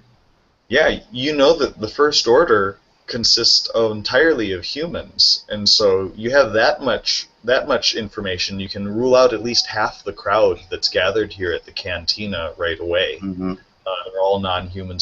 Those are all non-human species, but there's still at least 50 other people here at the cantina. There's at least 50 humans here that could possibly be vacationing. So the problem is without their armor, how do you tell a stormtrooper from a normal human? Very true. I personally would venture to say that it could possibly be, their stature, the way that they carry themselves, the way that they move, would be quite different than just the regular party goer. They'd probably keep their bearing a little bit more, be more attentive of their surroundings, so they're not caught off guard. You're trying to look for signs of their body language, of their intense military training, because you know that the First Order does very intense combat training for their stormtroopers. I guess you're making it would either be intelligence for knowledge warfare, or it would be discipline for knowledge of like that basic element warrior training. Well, either way, I'll do a discipline, since I have a higher pool for that. Yeah, you have 3 green die for willpower. Awesome. And we'll say that the spotting the stormtroopers' posture and the way that they conduct themselves, we'll say that that's an average check to observe that behavior. Like 2 purple die. I would also like to note that I am back on my computer, so that's good. Okay, great. Are you able to switch your webcam on, or? Trying here. Oh, there we go. Awesome. Would you like to roll? I would. Like you said, it's 3 green, 2 purple. Yeah, why don't you go ahead and roll that while I use the bathroom real quick. Come on, Force. What? I didn't get anything.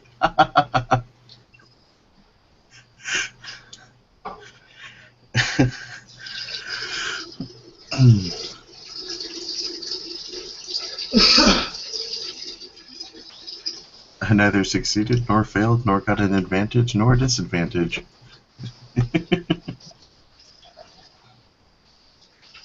That is impressive. I'm quite proud of myself.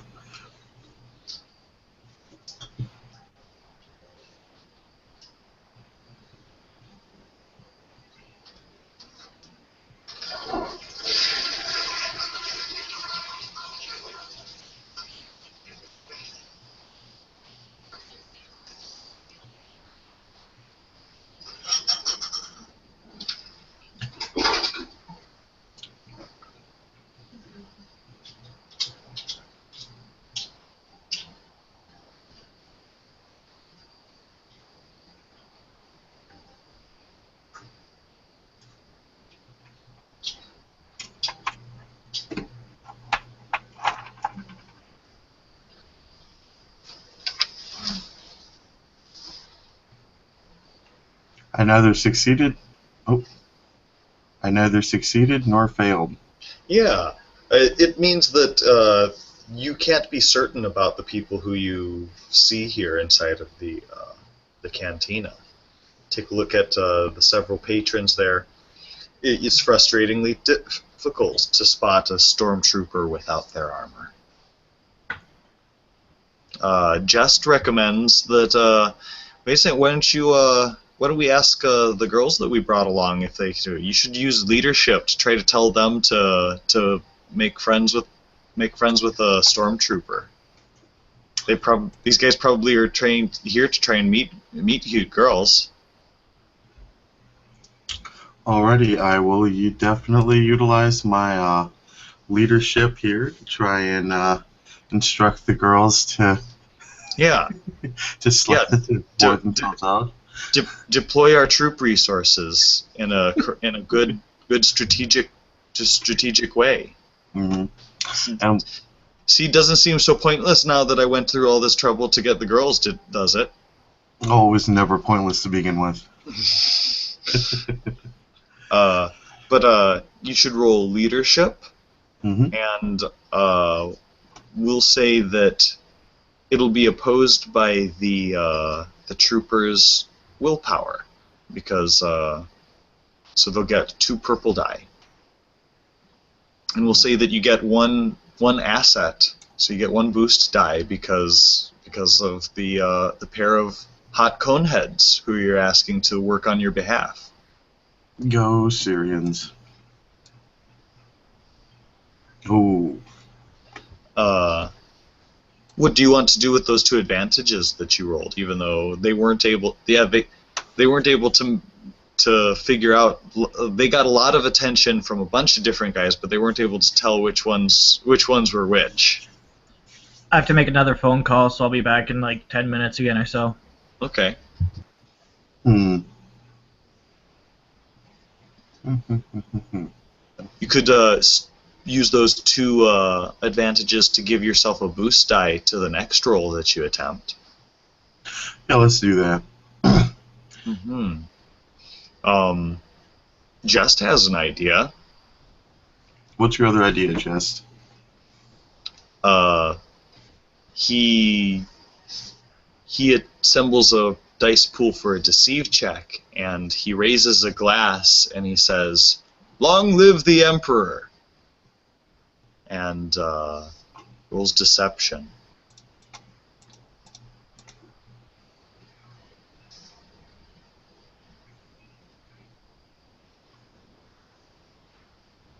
Oh, and he just gets boos from around the room. Everybody just throws their drinks at him and boos and so he looked around and he was like, "Oh, if there were stormtroopers in that group, they were all throwing shit at me too. God damn it, that didn't work at all. Now they all hate me." He just goes to the bathroom like, "I'll be back." Justice disappears. That did not work.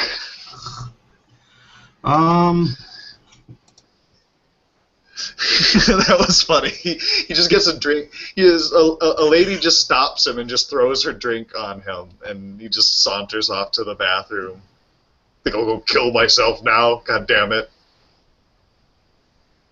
And so you're left back to the drawing board as Jest is momentarily momentarily indisposed. This is a neutral planet, right? Yes, it's in wild space, so there's no government here except for the company that runs the resort. I'm going to raise a toast to the Republic then. Brilliant. Roll a deception check. Against what? What kind of difficulty is this? It's against the troopers. It's against the troopers' willpower, so it's 2 purple die. I got that boost die. Okay. Damn it. Man, these guys are tough. Yeah, and it's not quite met with the exact same vitriol as Jest's toast, but the people all make, enough politics, no politics. There's a reason that we came to this resort is to escape the never-ending war in the galaxy. Mm-hmm. There's a Toydarian in a Hawaiian shirt who gives you this pontificates, and he says, "There is no war here in Lamentia. Okay. Alrighty. There is only peace. Drink, stupid human, stupid Zabrak." Been doing plenty of that since I got here. Alright. Plan C. I'll clear off a table, drop a rough sign, and the rough sign just says, challenges Zabrak to an arm wrestling contest, win 10 credits or suitable amount therein, or free drink or something like that. Right. You're going to try to set up a jovial competition in order to find the stormtroopers that way. Mm-hmm. Would you say that this would be an athletics check? Most definitely. I don't see why not. Yeah. I say it would be an athletics check for a single arm wrestling contest, but what your actual intentions to do is literally arm wrestle every guy in here until you find the especially strong ones who would be likely suspects of being a stormtrooper.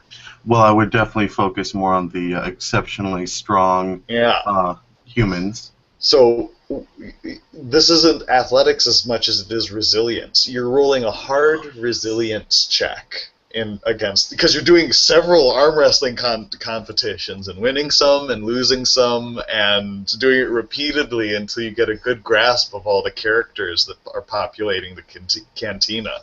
Mm-hmm. So that's 3 purple die. I spend a dark side point because these stormtroopers would love to prove their strength against a Zabrak, and so it gives you 1 red die and 2 purple die for this one, as you're trying to find out which one to sort out from the group. Oh, may the force be with me. Yeah. You befriend a trooper named Slick. After you trounce him mightily in an arm wrestling contest, he challenges you to several rematches, and he fights you to a draw on the follow-ups. And so that you guys decide that he decides that you guys are best friends. Awesome. Okay. Awesome.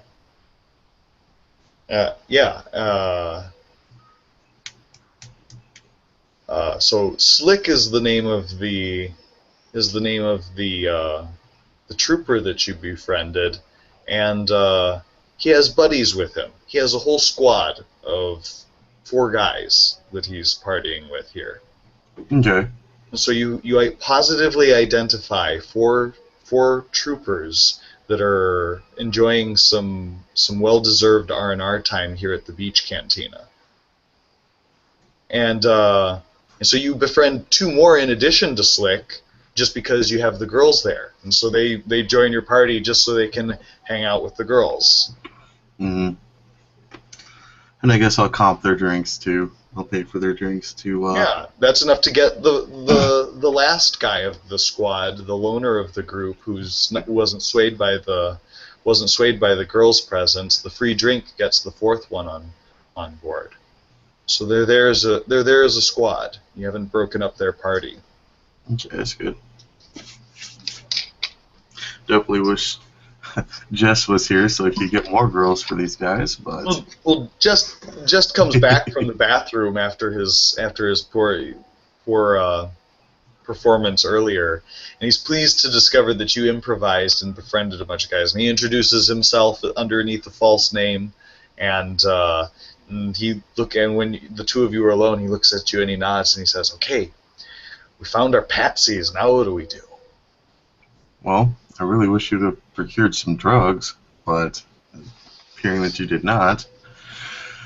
Well, now that I'm at the cantina, maybe I can ask somebody here. So, yeah, he asks some shady people here inside of the cantina if he can do that. So he rolls cunning, streetwise, and tries to score some drugs.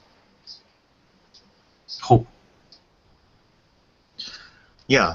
Now everybody at this place thinks I'm a total asshole because I just bought a whole bunch of roofies off of a dude that I'm pretty sure recognized me from the earlier speech. So we've got the roofies here, and I'm supposing that you probably want me to poison the guards since I'm the one with skullduggery. oh, darn it, that's right. I would have preferred to do it because it probably wouldn't look as shady coming from me than you, but I have no skullduggery. You should roll leadership and get the girls to distract the guys so I can roofie all four of them. I'll do that. I'll elbow the girls to try and get them to look the other way. Maybe flash your tatas or something. Oh, that's a tough one. That's 3 purple die because they're like, oh, we're respectable women. We're not girls. We're not the Galaxy's Girls Gone Wild. So go ahead and roll 3 purple die because they're not immediately into taking their tops off at the first request. Oh, may the force be with me. Ah. Yeah. So one of them just playfully slaps you in the face, not in order to punish you, but just in order to keep you from requesting that same request again. Your leadership isn't able to do something extraordinary, but you at least do produce a good distraction. All of the stormtroopers laugh as she slaps you, and just springs into action to try and plant the roofies in each of the stormtroopers' drinks. I'm going to say that the dark side spends a destiny point to give him a red die. Oh, and it's a bunch of stormtroopers. My mistake. I don't even have to spend a red die because they're all looking out together. They work as a squad, so say their vigilance is 2. Then there's 4 of them, so it's 3 upgrades. It's 2 red die and 1 purple die. Come on. Oh, thank you, Jess. So Jess manages to poison 2 of them. He goes bloop, bloop, as one of them turns around and says, "What are you doing?" and imposes a black setback die on his next action. So he looks at you. He looks at you nervously for a second. He says, he holds up. He does this. I clapped the stormtrooper on the back. I said, "Never mind that Twi'lek. He's always doing something shady. Go be useful, Twi'lek. Go get us more women." I say.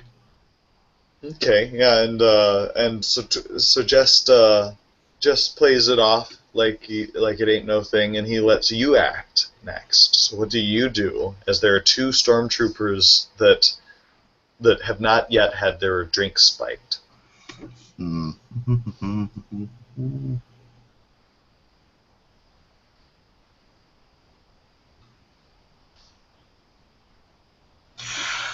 I guess I can try another leadership. I'm going to tell the hot one to slap me while I pretend to get handsy with her to create another distraction. Right. This would be a deception, right? You're trying to pretend to be a lech in order to cause a scene. Mm-hmm. Yeah. So it would be your cunning Mm-hmm. with Exactly. any skill in deception, and we'll say that having the girls there gives you a boost die because she's part of your deception, whether she likes it or not. And you have 2 red die and 1 purple die. I want to use the Oh, force. oh, wait, not no. You just have 2 purple die. Okay. Oh, come on, force. And you can use the force, yeah. No, I didn't have to. Oh, you didn't? Mm-mm. Okay. Yeah, and so that's enough to produce another distraction where Jest has an opportunity to try and deceive them, and so he rolls. And I want to give him a boost die. Yeah. Skullduggery.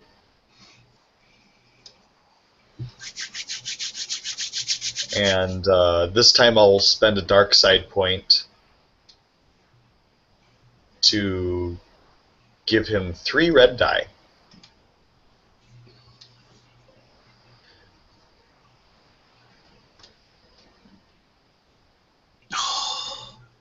So he fails. So he's unable to spike the drinks, but he is not spotted outright.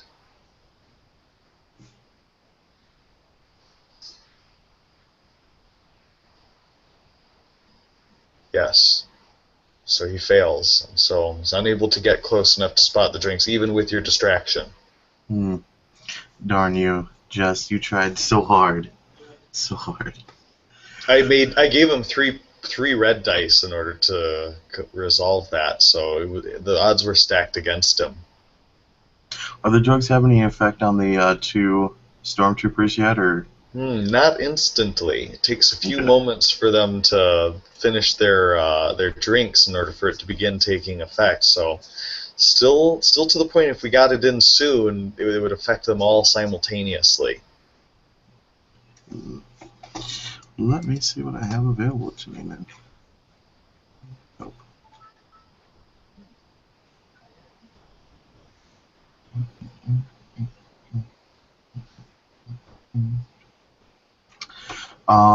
Can I call to the Force and use Sense to read the surface thoughts of those around me? Of course. Okay, now how does that work? You roll a single force die. Come on, may the Force be with me. Darn it. So you have 3 destiny points, so you can use the dark side if you want to, if at the cost of a destiny point. I'll use the dark side. Yeah. I want to see what these guys are thinking and what they think of me. Yeah. They seem to be quite in a good mood and friendly attitude towards you guys. They're having a good time, and they don't, and they're generally not thinking about work. That's good. That's They're good. just thinking about the beach. That's good. Trying to think here. Okay. So they're still in a good mood. They're not on to us. That's good. That's good to know. Or at least to my knowledge, they're not on to us.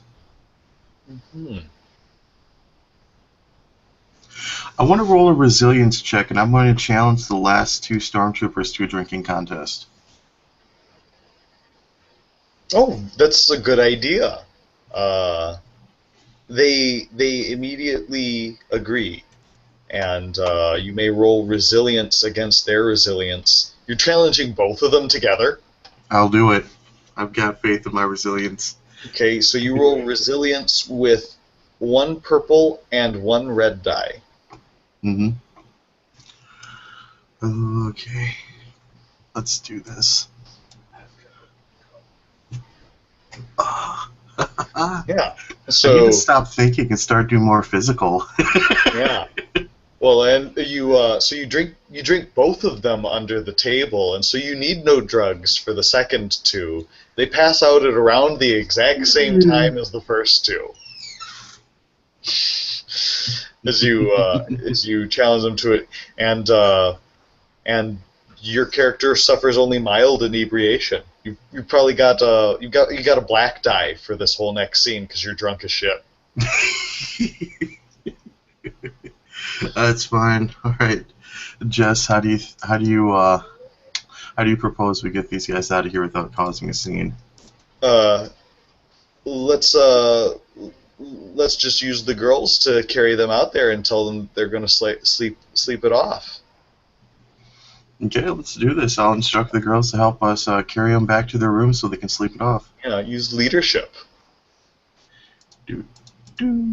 Against how many purple? We'll say that it's an easy check to play this off, but you have one black setback die because of your because you're drunk as shit. I still pulled it off. Yeah, so the group of you guys together, you, the two girls, Jest, one stormtrooper to each of you, carry off the 4 troopers from the cantina. Nobody raises a fuss over the deal. Seems like they've just all had too much to drink. Mm-hmm. And the other stormtroopers that they are with hardly notice that they've gone missing. Oh, that's so. Oh. They just return back to partying and hardly have noticed that they've gone. Okay. Awesome. And so you bring them back to a hotel room where you're able to get their once you're able to get them a short distance away, you're able to get their keys off of them and trace back to their hotel rooms. Alrighty, Jess, here's your shining moment. Lead away, my sneaky Twi'lek. Just leads you into the 3rd story of the resort, and you guys use the key cards to enter the suites in the hotel. And each of the hotel rooms has all the personal effects of the stormtroopers, along with their armor. Okay. Well, at this point, I would like to give the girls enough credits to count their drinks, thank them very much for having such a lovely time with us, and that we will probably call them on the future. Mm-hmm. The girls don't ask any questions. They giggle, having been excited at having been included in your guys' capers. And I guess the stormtroopers would not have their armor. I guess that would be stored on the armory on their ship. I would imagine be there. So. They would be there with snappy uniforms, snappy military uniforms that don't conceal their face. Awesome. And they're all humans, racist bastards. Yeah, just shrugs. He's like, I'm not sure if I'm going to be much help on this mission, because I'm very obviously a Twi'lek, and they all know me on that ship. I've been their guest at this rate a couple of times. Mm-hmm. Yeah, I got to do something about my horns and face tats. Yeah. Awesome. I was hoping that we'd have a good old stormtrooper helmet down here that we could just slip right on and go in and amongst them, but I don't think that they have their armor here planet side with them. Do they have any hats? Too might be a problem. Yeah, that definitely will be a problem if we don't if our intention was to stow away amongst the troopers. Like I said, if they have like some kind of beret or even some kind of a cap, I might be able to make that work with my horns, and then just have to keep the low light about my tattoos. But sorry that took so long. I am back now. Yeah, that's gonna be difficult to get past there. We'd have to pose as some type of civilians that are entering the capital ship for some reason. Yeah, some kind of ambassadors or contractors, perhaps. Maybe maybe join jump on a supply ship. I think that that will be that's a good bet. We just spent all of this time sequestering these troopers in the hope that we could get their armor, but they didn't come to the planet with their armor. They just have snappy uniforms. Well, at least we befriended them, and at least the way we went about it, it makes it seem like they just got, shit-faced drunk. So hopefully there's no enemies there. We have their itinerary and everything. It looks like they're leaving later today, so we know which shuttle is departing. Mhm. We might not be able to sneak on posing as stormtroopers, but we could still possibly sneak onto that shuttle. Yeah, as engineers or Imperial officers would probably be our best bet.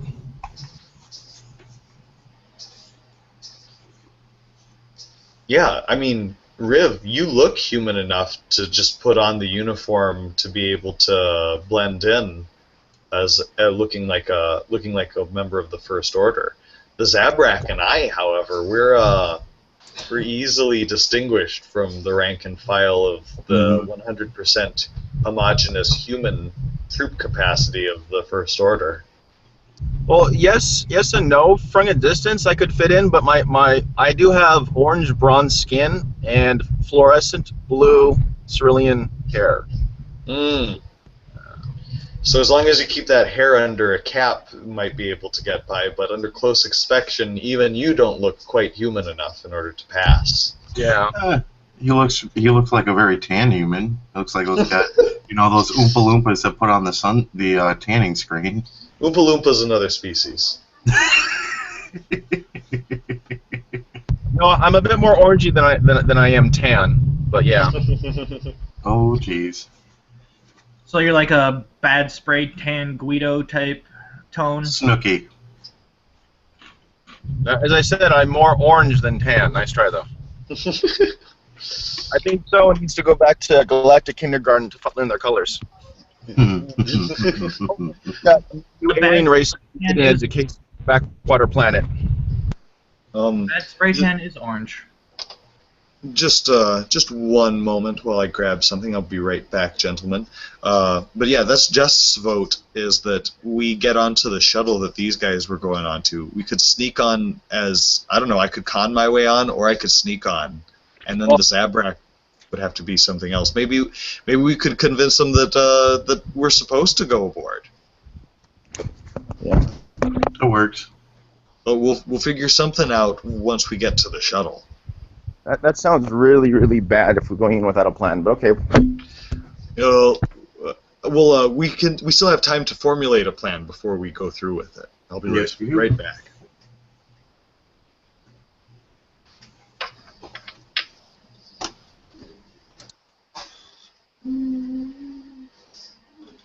Hey, who has black market? Maybe we can just go buy, get our hands on some illegal uniforms, or some Imperial uniforms from someone. I have a lot of streetwise, and unfortunately, I'm in jail. Yeah, as far as streetwise, it's going to be just... I mean, I do have 4 green, so I mean, it's not bad. I got 2 green.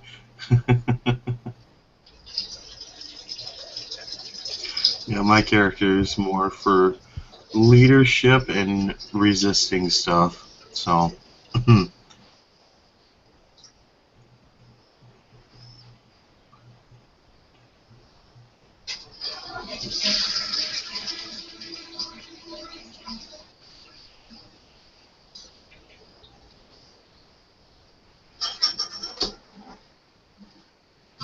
Sweet baby.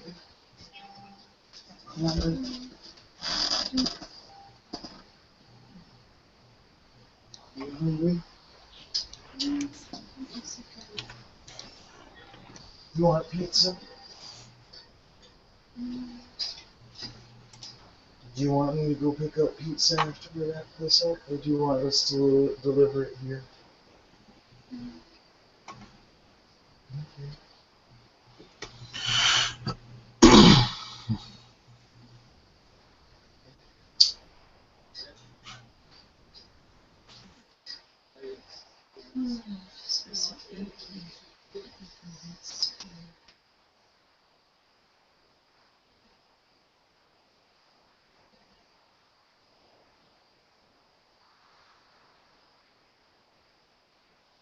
All right, so I'm thinking that we'll try to see if we can get our hands on an Imperial uniform, either engineer or an officer, and then we'll fabricate some faulty orders for the rest of y'all if we can't get uniforms for you. Yeah, we'll fabricate some faulty orders saying that we're supposed to go with the whatever transport, like take the first available transport back up to report. I don't know, Cyber Ren or whatnot with intelligence and no for known to bug us. So you want to sneak onto the thing? And any Imperial ship that's going up. Yeah, we got to sneak up. We got to sneak onto the midnight. Okay, and you want to pose as spies? We're going to be posing as like an officer or two with intelligence information for Cyber Ren. So you want us to sneak on board as officers of a purely human operation with intelligence for Miss Wren. Hey, we're gonna. Hey, if that's why I said. That's why I said we got to find the uniforms first, because the uniforms will have fancy hats, and with the fancy hats, we can hide your horniness that's poking out 24/7. I have a possible plan. We could pull the Wookiees a prisoner routine, and we can just say that while we were enjoying some R&R, we found these dangerous people in order to get them on there, and so the Zabrak and the Twi'lek's presence could be explained rather quickly. Although it would announce our presence once we got on board the ship rather. Yeah. Since I was afraid of. all caps. So I mean that's why let's see if we can find one or two uniforms on the black market. I'm sure somebody somewhere accidentally had a mishap, and someone somewhere accidentally stripped them, and someone actually exchanged hands. It would be hard to find a person, whoever's selling that, though, is the problem. There are a lot of dots that need to be connected on that one. Yeah. I'd say, let's see here, Jess can attempt it. He can call I'll assist. Do unskilled assist. A skilled assist. Skilled assist. What is your cunning and streetwise? My cunning is 2, but I got 1 rank in streetwise. Okay. So you give 1 upgraded die to Jest. So he gets 1 green, 2 yellow, and it's, I'm going to say it's 5 purple. Let's see if he's worth keeping on the ship or not. Yeah, and I'll say that illegal goods are a little bit easier to acquire here, so that's enough to give 1 boost die. Yeah, well, we got drugs last time, so hopefully. God damn it, Jest. Yeah, someone's not pulling their weight. Well, it is an incredibly specific request you're making of the black market here. I can't find anybody who's selling first order uniforms. To my knowledge, Jest never does anything right. To my knowledge, the first order doesn't really let its tailors do a lot of side projects, so it's not like we can easily get a lot of reproduction to that. I examined the snappy uniforms of the stormtroopers that we drugged. Mm-hmm. They're white trimmed with black, and they have little skull emblems on badges on the shoulders. I can't do good.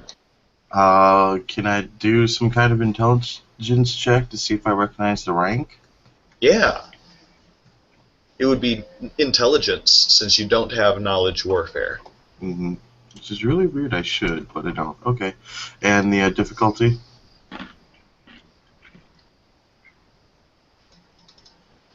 I'd say it would be an easy difficulty. It's a single purple die. May the force be with me. you can tell that they have low rank. Most troopers are. Mm-hmm. I was just hoping that one of them was like, "Hey, there's a Uh, sergeant."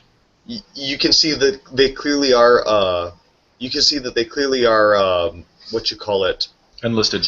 Generic stormtroopers. Yeah, That they're enlisted.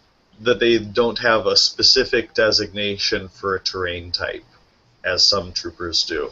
Damn privates. Okay, so that leads us one of two options then, since we weren't able to find a seller. We can act as bounty hunters and turn one of you in, so someone's going to have to take a hit. It will alarm them of our presence, but it's a sure way almost to get in. Or we can attempt to sneak aboard one of the shuttlecrafts and then somewhere along the way ambush somebody and take their uniform and try to go save them. Both sound incredibly stupid and risky and suicidal. Well, you guys snuck onto a shuttle last time we went on here. If, assuming they haven't revised their shuttle protocols, we could do it again. Yeah, but it'll probably be a little bit harder, but yeah. Instead of doing a supply one, it'd probably be better to do maybe... no, it'll have to be a supply one. Maybe parts or fuel cells. Oh, let's do it. Who cares? Yeah. Okay. These stormtroopers, passed out stormtroopers, we probably could have gotten the information of where the which shuttle was taking off tonight without having to knock them out. But you know what? Maybe it's good that we took them out anyway. Yeah. I mean, I would have helped out, but there was this really, really cute Twi'lek in the corner that I had to go talk to for the last hour, so I'm sorry. Yeah, you were probably there at the same cantina that we were at. That's cute. I had 2 Cerealia girls. Yeah, we had 2 hot conehead girls help us complete the last portion of the mission. It was great. That's good for you. Mm-hmm. So down to the hangar where the Lambda class shuttle is preparing to for takeoff. Right? Mm-hmm. Yep, let's try and sneak aboard a shuttle. Okay. You guys can see that the First Order's military is a very limited presence here inside of the starport. There are 2 stormtroopers that are watching the entrance to the hangar. They're in full stormtrooper armor. We still have an airspeeder. We could have Oh, who's staying behind? Jess or Lobaka? Is anyone staying behind? Tall is still being emo in the room, so we're gonna let him stay here. It's hard to explain Jess's presence on the Midnight Prayer. It might cause a sensation. What Jess could do is we could all ride in the airspeeder. He could drop us off on top of the airport. Yeah. And everybody next to it, and then we could just literally jump across and sneak in through the top. It's a great idea, actually. Mm-hmm. Oh, and next time, before we forget, I want to buy magnetic grapplings for my boots, but I keep forgetting. Okay. But anyways, yeah, we'll We do should that. also get the grappling hook gun. We do have one. I Nice. do, anyways. So you guys all mount up into the airspeeder, and Jess flies out the airspeeder so you guys can drop on the top of the starport. Yeah. All right, and so he pulls out right over the roof and opens up the bottom hatch on the airspeeder, and who disembarks? I'll go first. So Riv makes landfall on top of the starport. You can see the Lambda class shuttle through the open portion of the hangar up above it from this distance away. It's like a medium distance away from you now. Who else disembarks? I guess what, me and Lobaka?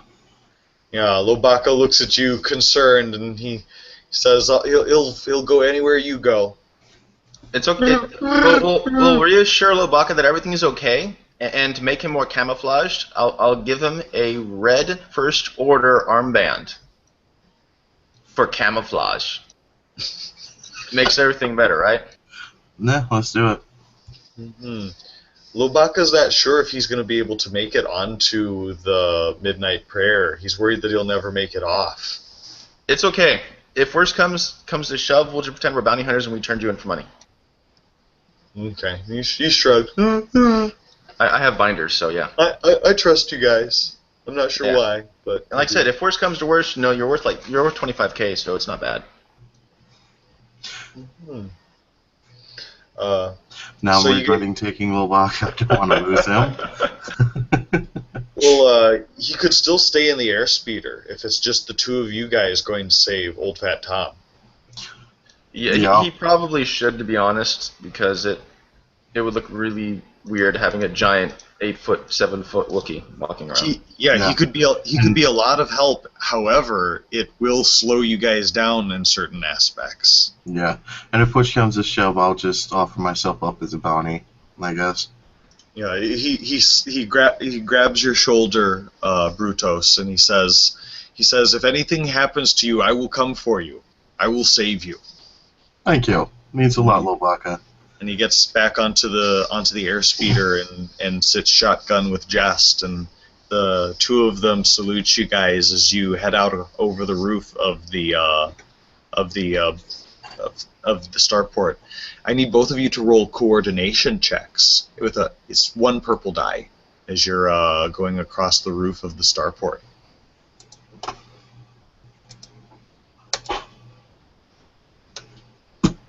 Yeah. So Brutos, you're. Yeah. I'm not good with that. I fall down. Wow. Yeah. So your failure, you can spend the advantages however you want. The failure simply means that you weren't able to find an easy route across the roof of the the roof of the starport. Yeah, I'm going to have to circle about and try to find a different route. You go ahead. Okay. How do you want to spend those advantages?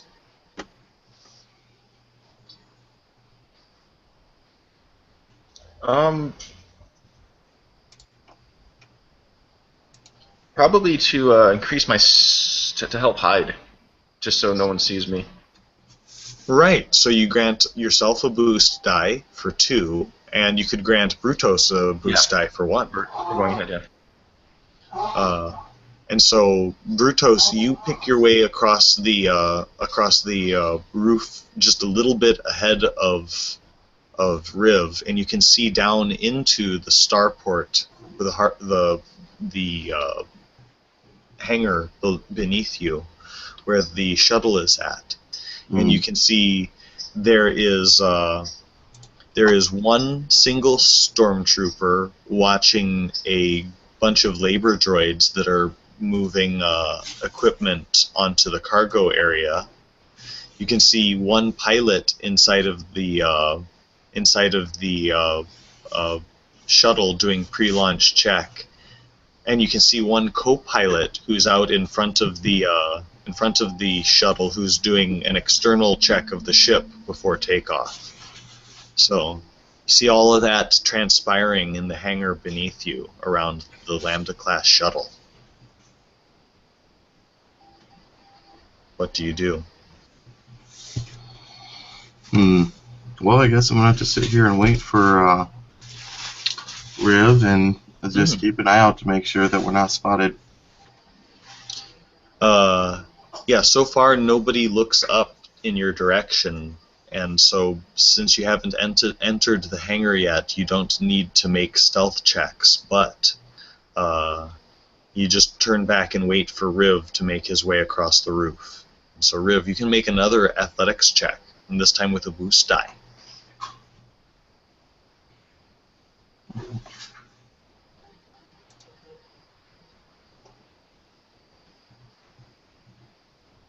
Smashing. And so you succeed getting across to the other side, and so you can even descend down into the hangar if you want to. Parkour's that shit. Yeah. That's a great idea. I'll say that you can roll stealth with a boost die, and you can still spend your advantages.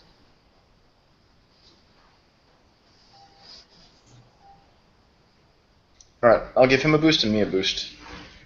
So you've got 2 boost die, and you're rolling stealth against the pilot, the co-pilot, and the 1 stormtrooper watching the labor droids. And so all of them together would be 2 red die. And I'll definitely string this. Okay.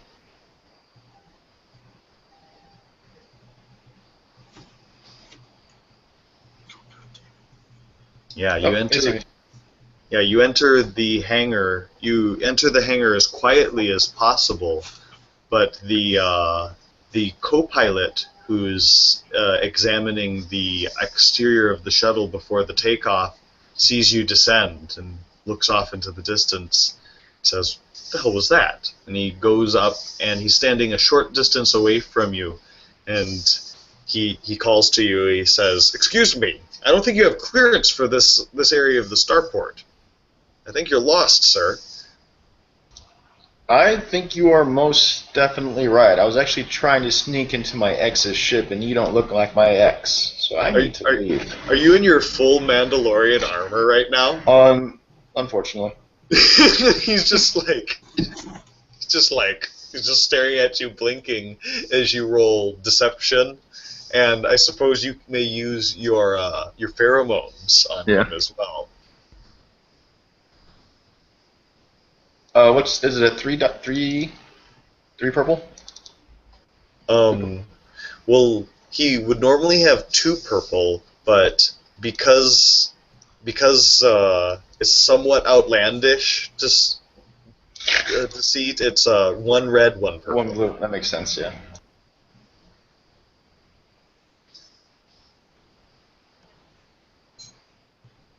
Thank God.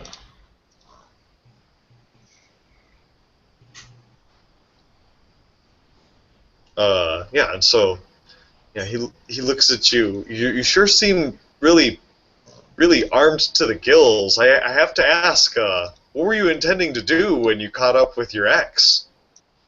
It's really better you don't ask that question. He says, "I don't think you should exit the same way you came in. Why don't you walk with me out towards the hangar exit?" And Well, thank you. I do appreciate the escort. It'll add some respectability to me.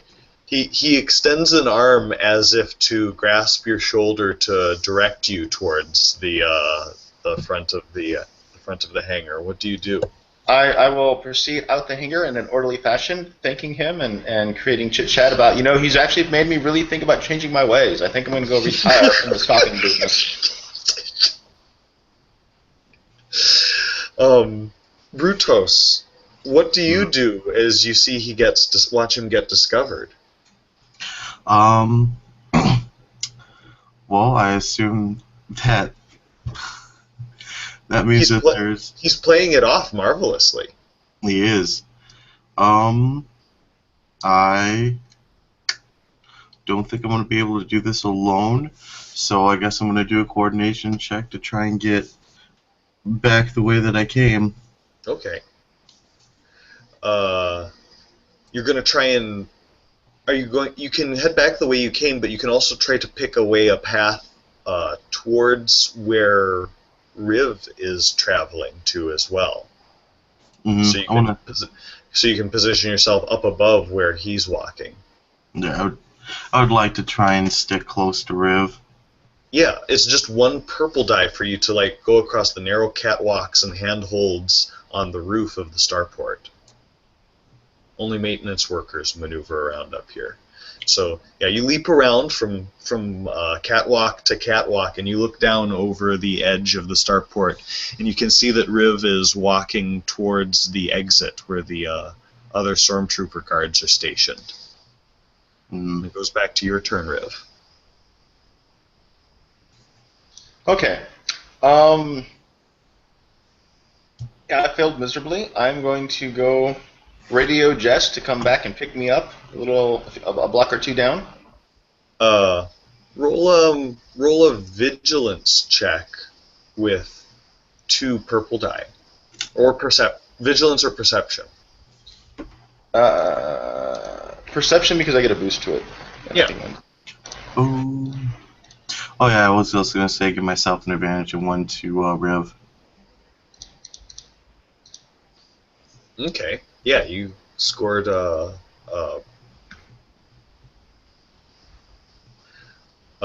you successfully noticed that there is a point here on the pathway between the hangar and the entrance to the hangar where there's nobody observing your interactions with the co-pilot.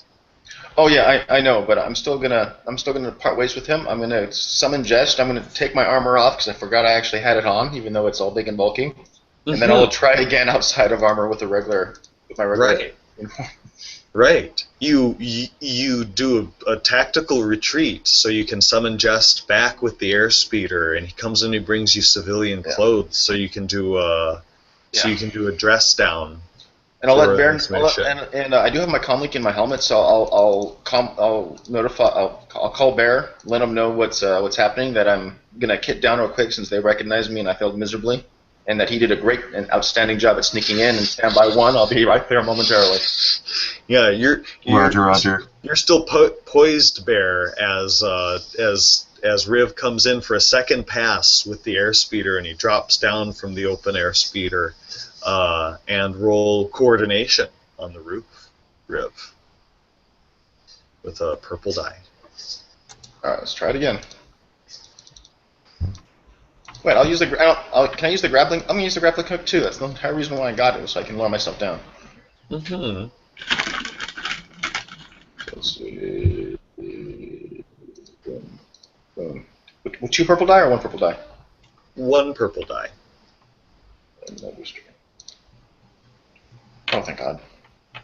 Yeah, and so the 2 of you are now positioned up above the hangar, and you can see the co-pilot is walking on his way back towards the ship.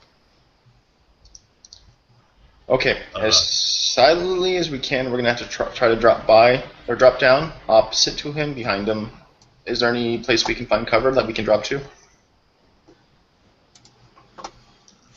Yeah, there are ample hiding spots around the perimeter of the hangar bay. Awesome. Let's go. What's going to be the difficulty to stealth here? It's 2 red die to stealth in this area. Holy crud. Alright, well. Here we go. Oh. Nice. And you even got 2 successes, so you grant a success to Riv as well, and the 2 of you infiltrate the hangar stealthily. As he just sticks right to you, right behind you, and you wave him on with a series of hand gestures. Yeah. The 2 of you manage to ingress the hangar together stealthily, and so you're a short distance away from the shuttle, still being loaded with cargo. Marty, Riv, your time to shine. Get us on there. Mm-hmm. I was actually planning on just sneaking in. But... Let's do it. Okay. Yeah, you're close enough to where you could sneak in. You can enter in through the front loading ramp or the cargo ramp. Oh, the cargo ramp because it's in the back. That'd be better. Let's go to the cargo ramp. Yeah, there is the labor droids may notice you. They may not. They wouldn't react to you either way because they're focused single-mindedly on their tasks. There's one trooper, however, in the back who's overseeing the droids, and so you must roll a stealth check to evade the watchful trooper. He gives you 2 purple die. Okay. I'm gonna intensive focus.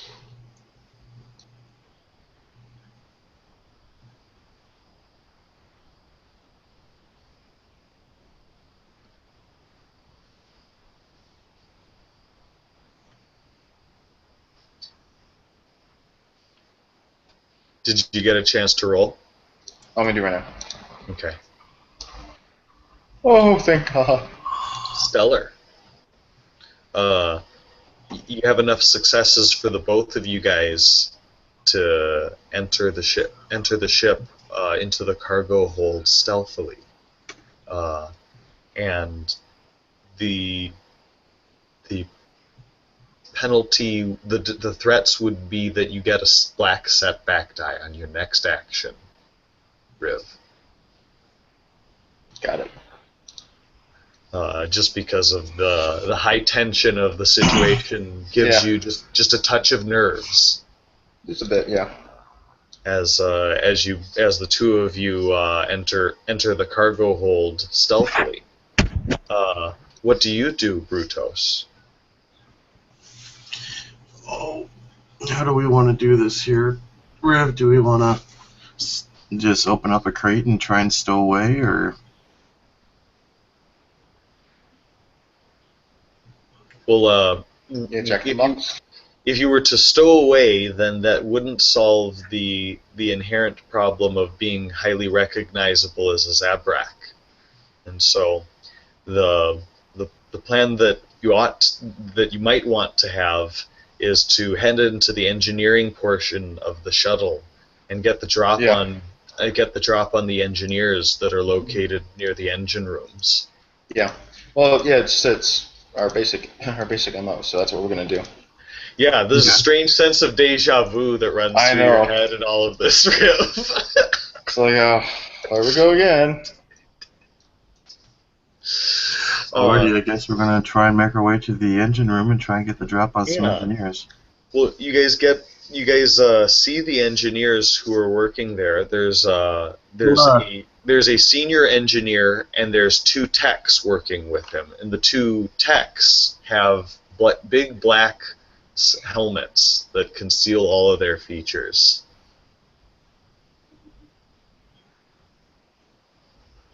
Meanwhile, old fat Tom. An excellent opportunity for scene wipe as we transfer back to old fat Tom, who's all decked out in stormtrooper gear. Right. I figure if I'm going to be trying to get off this ship, I need to go where there are other ships. So I'm going to try to head towards the hangars. Now that I'm disguised. The turbo lift can take you straight to the hangar bay. And so you head down there, and you can see once you come down to the hangar bay, you can see the cargo hold behind you, and the entrance to the cargo bay ahead of you. Okay, I'm going to look around for cargo and just start moving stuff from one end of the hangar to the other end to look like I'm busy, and just hang out in the hangar bay and hope nobody notices that I'm hiding out there. Yeah, so just kind of appear to be doing work. Yeah, you want to blend is basically what you're trying to do. You can roll either cool or discipline. I will roll cool. 2 green. Yeah.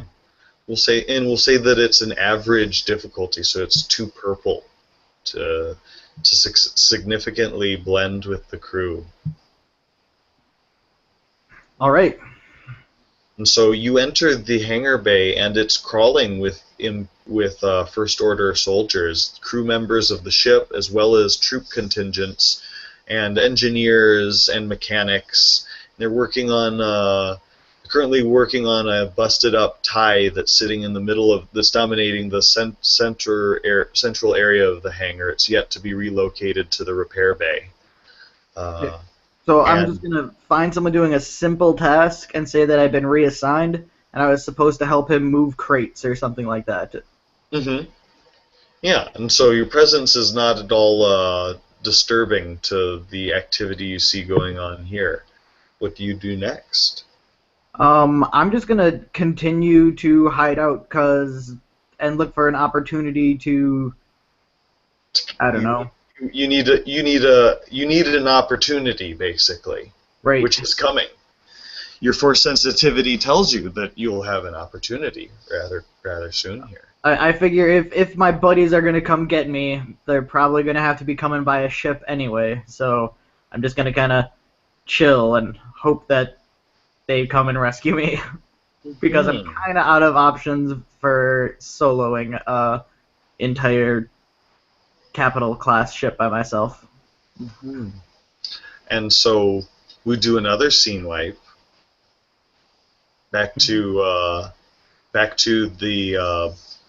the engineering quarter of the shuttle bay of the shuttle, and you guys can see that there are three occupants inside of the engineering quarter of the ship. It's got a sergeant. He's got like a integrated cybernetic brain enhancement that wraps around his head. He's got a data pad that he's going through all of the different maintenance checkups on the ship. And there are two technician engineers, big bulbous black helmets. They're working at consoles on either side of him. And they haven't noticed you guys yet, but you're like a medium distance away from them.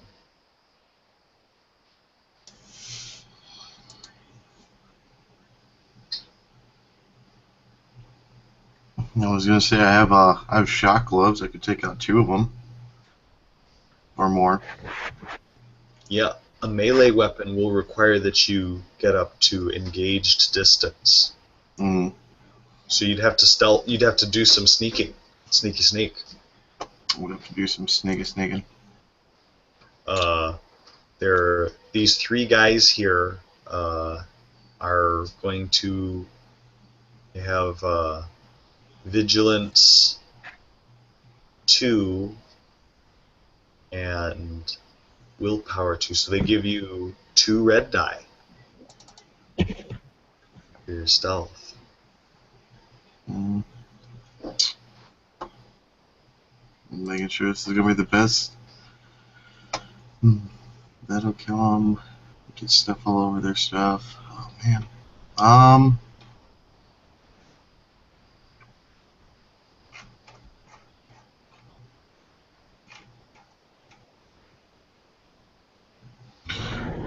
Go Well, for I it. don't. Roll. Well, I was gonna say I don't have any opposition from Riv, so I guess I'm gonna try and sneak attack. Well, Sneak on them. yeah. You move forward a short distance, and through no fault of your own, a console starts chiming in the room that you are in, and all 3 of the engineers come walking in your direction. And so, what do you do with those 2 advantages that you got? Give myself a boost in my next action. Yeah, you sense an initiative roll coming on real fast, and so you grant a boost to your next roll, and then it becomes Riv's turn as you see the engineers walking towards you guys. I throw a stun grenade at them. Yeah, you can see as they're coming out of the other compartment, they are tightly clustered as they are walking towards you, and so you arm a stun grenade and roll it across the compartment floor right at their feet, and it's just 1 purple die to blast the group of them. Is it a frag grenade or a stun grenade? Oh, I said stun grenade. Right, because you're going to need their uniforms intact. And don't really want to damage any of the components here, so as much, Correct. as much as we can. Correct. So go ahead and roll with a single purple die. And I still have that black setback from before, so. Right. But I will intense focus, which increases a die, right? You can. You Yeah. can intense focus. It's a maneuver, but you have enough time to do it, and it costs 1 strength. Yep.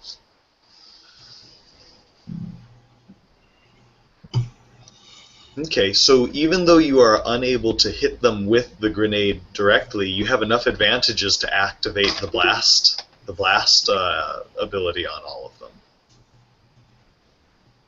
Yeah, how many advantages does that cost? It costs 2. 2 of those advantages, and it hits all of them for 8 damage. So the 2 engineers with the helmets, they go down in a heap, stunned for a heap ton. They had 3 brawn and 5 wounds, so it was literally exactly enough to drop them. Nice.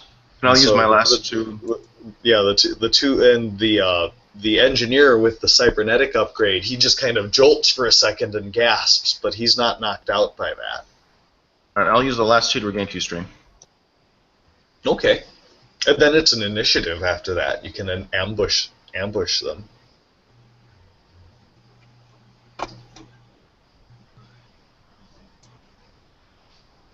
I did take uncanny reaction, so I do get 1 blue dice for all vigilance checks. So Good.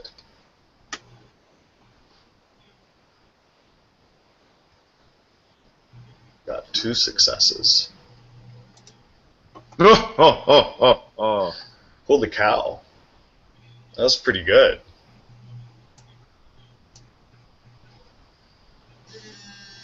Both of you guys did pretty amazing. I rolled almost max on 3 dice. Hmm. We'll say that after you blast the group of them, the sergeant dives for cover. So he has cover as initiative begins, and either of you 2 may act. I'll go first. Okay. Using the heavy blaster. Blaster. Yeah, the heavy blaster rifle. Use a maneuver to draw it, and then I'll shoot him. Okay. Yeah. He's still just a short distance away from you, so it only is 1 purple die. He's got black. He's got a black cover die, yeah.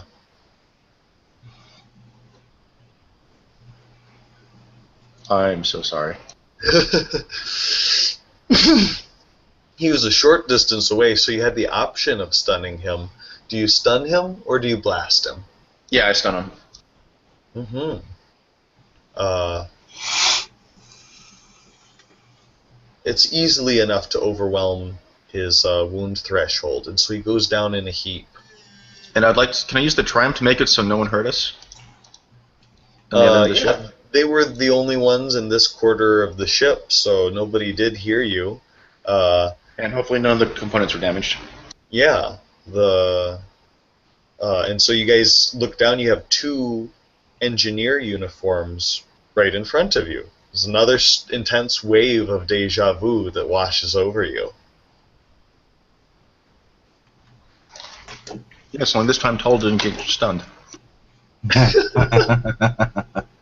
So yeah, we'll strip them naked. We'll remove one of the side or floor panels, and we'll accidentally shove their bodies in there. Yeah, stuff the unconscious troopers into a storage compartment, and you steal their clothes. All right, and affix the helmets over your heads. Yeah. Mm-hmm. And then after we put them in there before closing, I'm going to switch my blaster to destroy, and I'm going to pop them both in the head just to make sure they don't wake up. Okay. Wow. I'm not a big fan I'm not a big fan of executing, but in certain times call for certain measures. It's either us or them. So yeah. Mm-hmm. I think that's worth like 5 points of conflict. As you grin and bear it, and you think to yourself, don't want to do it, but you cap both of them. You take 5 points of conflict.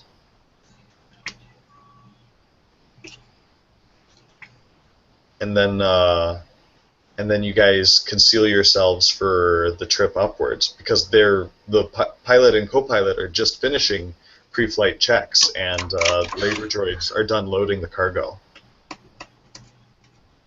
All right, we're going to go. Just sit back and enjoy the ride. Yeah. It takes several minutes for you guys to take off from the airport, clear the atmosphere, and fly up into upper orbit around the planet of La Mentea. Can see on the scanning devices that are available to you the profiles of the 2 big the big capital ships that you're flying up towards. Flies up into the hangar bay of the Midnight Prayer, the Marauder class capital ship, and guys enter the hangar, rising up through the floor, and the crew begins the unloading process of the cargo.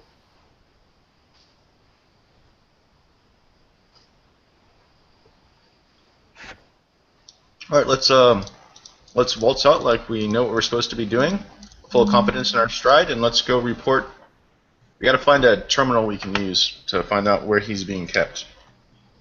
I will confidently stride up to them. You guys are all wearing helmets concealing your identity, so you need to use the Force to recognize each other. Yeah. I use sense, Yeah. the basic one, to identify all the creatures within certain distance. So, go ahead and roll me a Force die, old fat Tom.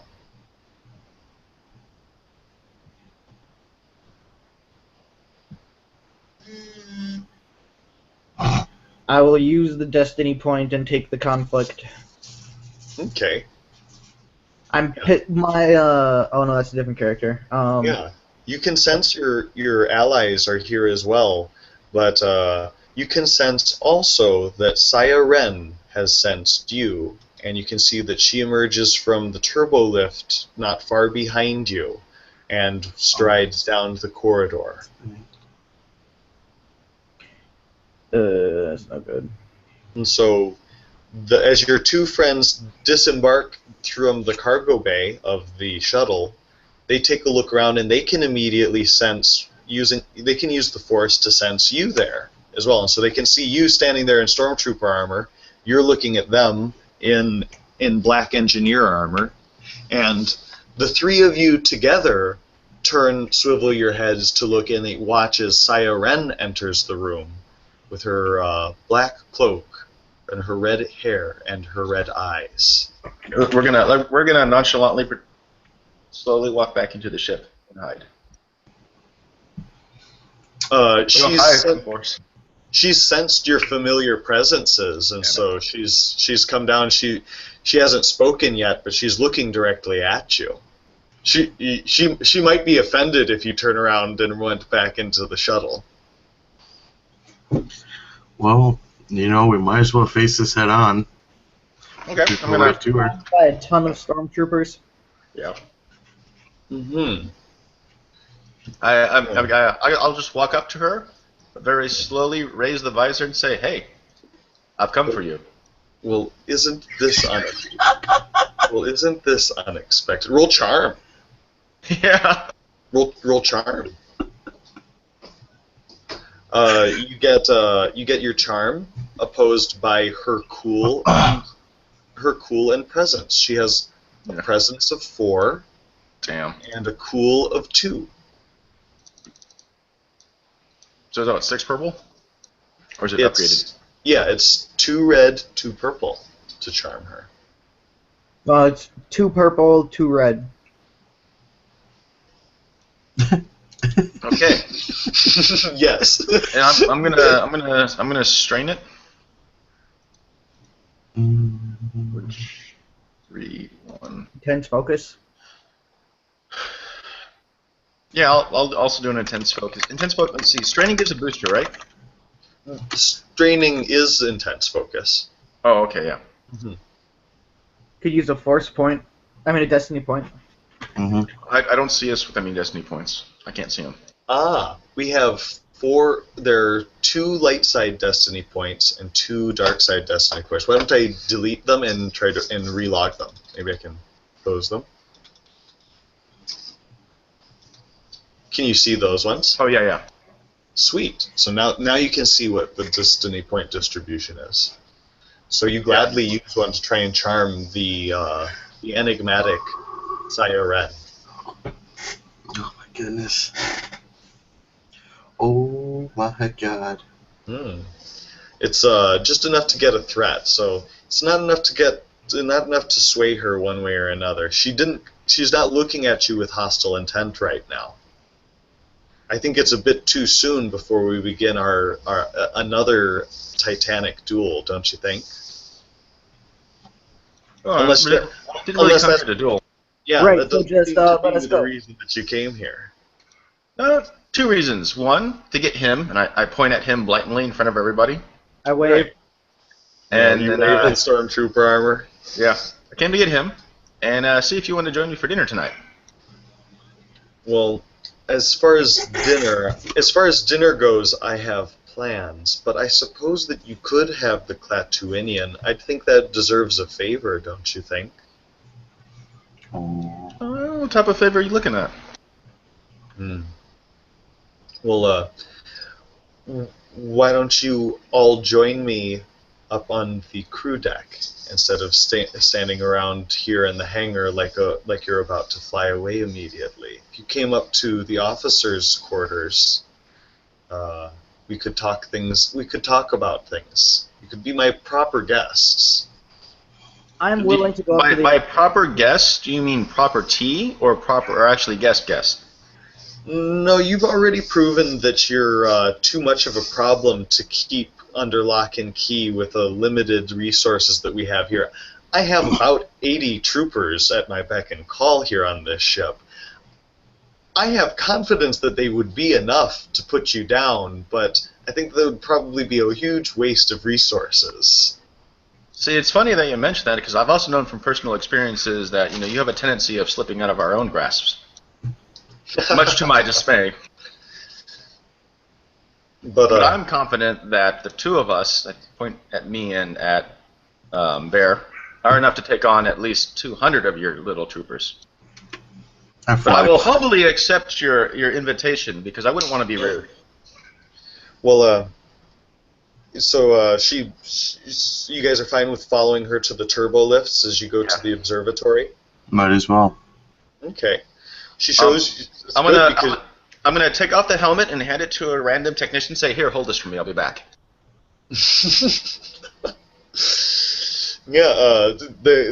You guys are fine revealing your presence on the ship since you're now in the entourage of Siren, and she goes to the turbo lift and she goes to the restricted quarters of the ship and raises you guys up to the command section of the midnight prayer. She leads you out. Opportune time to ask. Since we're now your guests, can I have my confiscated weaponry back? Oh, you mean the highly modified blasters? Those are the ones. I already entertained a request from my officers to reallocate them to him. So I think I'm going to let that decision stand because you have to understand that one of those pistols was a legendary piece of equipment. It's not something that I would just give back on a whim. Well, if you'd be so kind to tell us which officer has it, we'll go pay him a visit and maybe see if he'll be willing to part with it. And where he sleeps. Oh my God. Yeah, she smirks and laughs as you guys enter the observation deck. She says, "Why don't we talk about our possible collaborations, and then we can talk about the returning of your property." Because you have to understand, even though I can sympathize with you losing a famous blaster, I lost 2 Force Sabers recently, ancient relics of a bygone past from before the Wars of Light and Darkness. So I had nothing to do with that. I'm still a little miffed about that. Oh, what happened to those? Yeah, I don't seem to recall what happened. That's a good question. What did happen to those 2 Force Sabers that I had before I was knocked out? I don't know. I mean, you fell unconscious, and then then you woke up and you didn't have them. So, I guess that's something we can talk about at a later time and date. Suffice it to say, we all have property that we've misplaced. Let's talk about the future. I'm pretty secure in all my properties, right where it needs to be. Yep, all mine is right between my legs. Mm-hmm. Ditto. And I got 2 hearts, so that's good. But yeah, Congratulations. suffice it to say, your modified Nova Viper is now the property of my ace, who was significantly crit in his last battle, and so he needed something to cheer him up. Oh, significantly crit. And by that you mean I disintegrated both his legs, his right arm, his left arm, his intestines, his stomach, and his upper torso, and his neck. Significant chunks of it, nothing that some good high-end cybernetics couldn't So fix. all that's left is a head and a groin. The head, the groin, and like his left pec. Not all of those body parts were utterly unrecoverable. They were lanced through by a vicious disintegration beam, but the disintegration beam cuts kind of a smooth bore hole in most places. Righto. Mhm. I have to go have a discussion with him in his Bacta tank with a toaster. But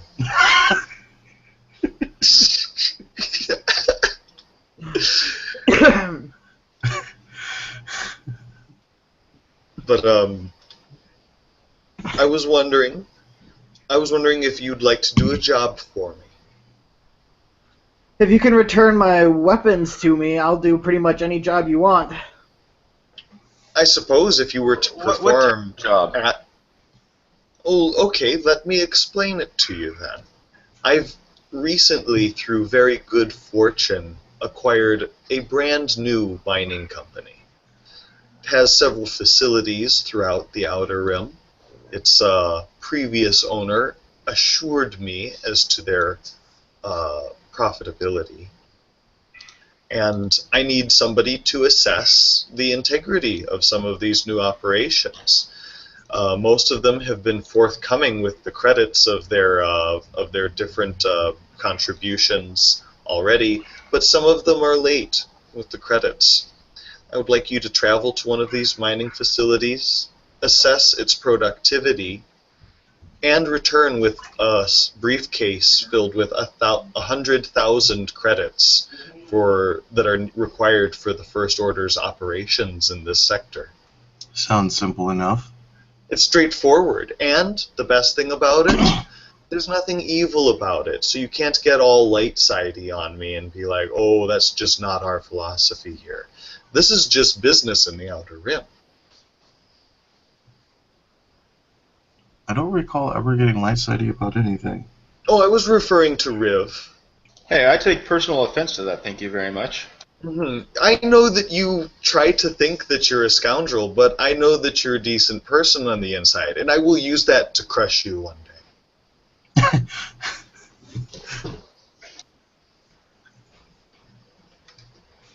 So 100,000 credits, right? Yes, you must bring back 100,000 credits to me. I think that a fair fee could be discussed after you bring the full sum to me. All right, we can do that. Mm-hmm. Sounds fair enough. So then it's decided. We're going to work together and be friends, and we don't have to kill each other with blasters anymore. Yeah. For now.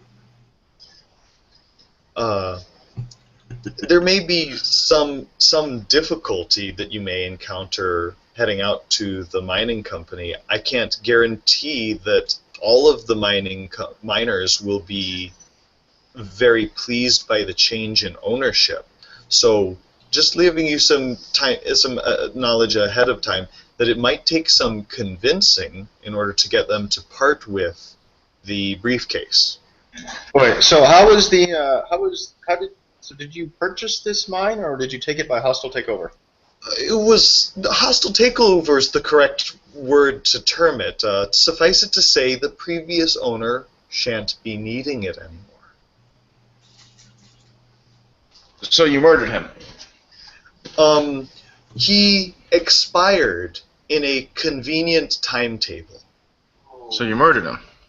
No, nothing so crass. He expired in a convenient timetable. It's I as I really said. think I really think, Riv, that that's a moot point at this point. I don't think there's going to be really any light side way of talking ourselves out of this. So I think we should just take the money and run. Regardless to how he met his demise, the deeds for the mining operation and its ownership are legally transferred to me. So if that's what you're concerned about, I can reassure you in that regard that you are legally allowed to be my Pinkertons and get my money from those worthless miners. All right, and do you have copies of these deeds that we can show them as proof? Yes, I suppose you will require that, and so she. Yeah, we'll need the deeds. So she uploads that information to you, so you have legitimate files that show that you represent the actual owners of the mine. All right, we thank you for our time. Oh, we're gonna need a shuttlecraft to touch down so we can get a hold of our ship and the rest of our crew. By all means, we're friends now after everything that we've been through together. And so I would like for us to be able to trust each other on these missions, because this is just the start of what I have planned for the group of us. You know, as a sign of trust, it would really help out our mission if I could get my weapons back before we go out instead of after.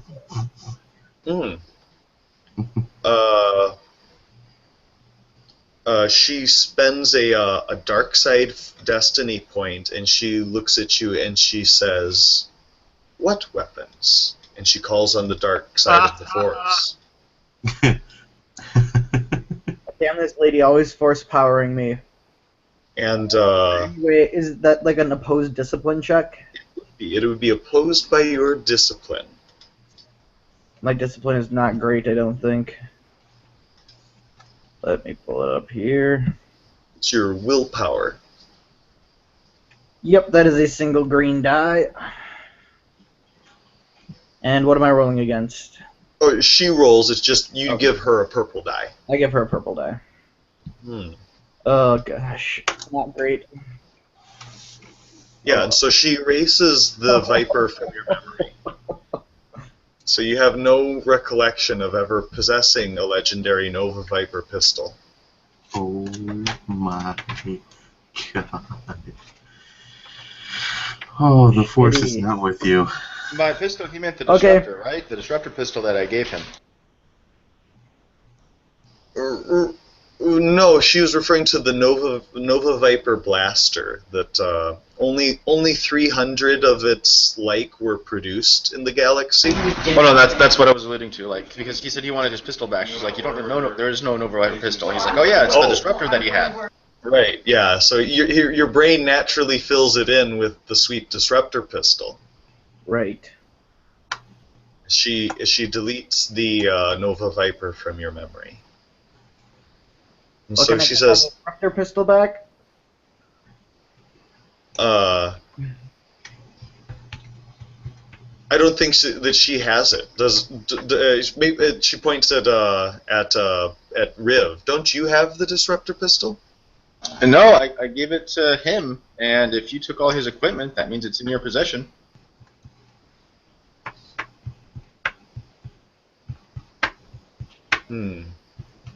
I suppose I could ask about it. Oh, well, thank you.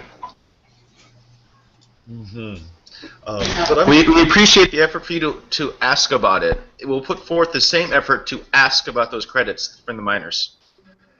Well, yeah, like it's as I said to you before, once you've successfully come back with my money, then we'll discuss how I will pay you and how we will cooperate in the future.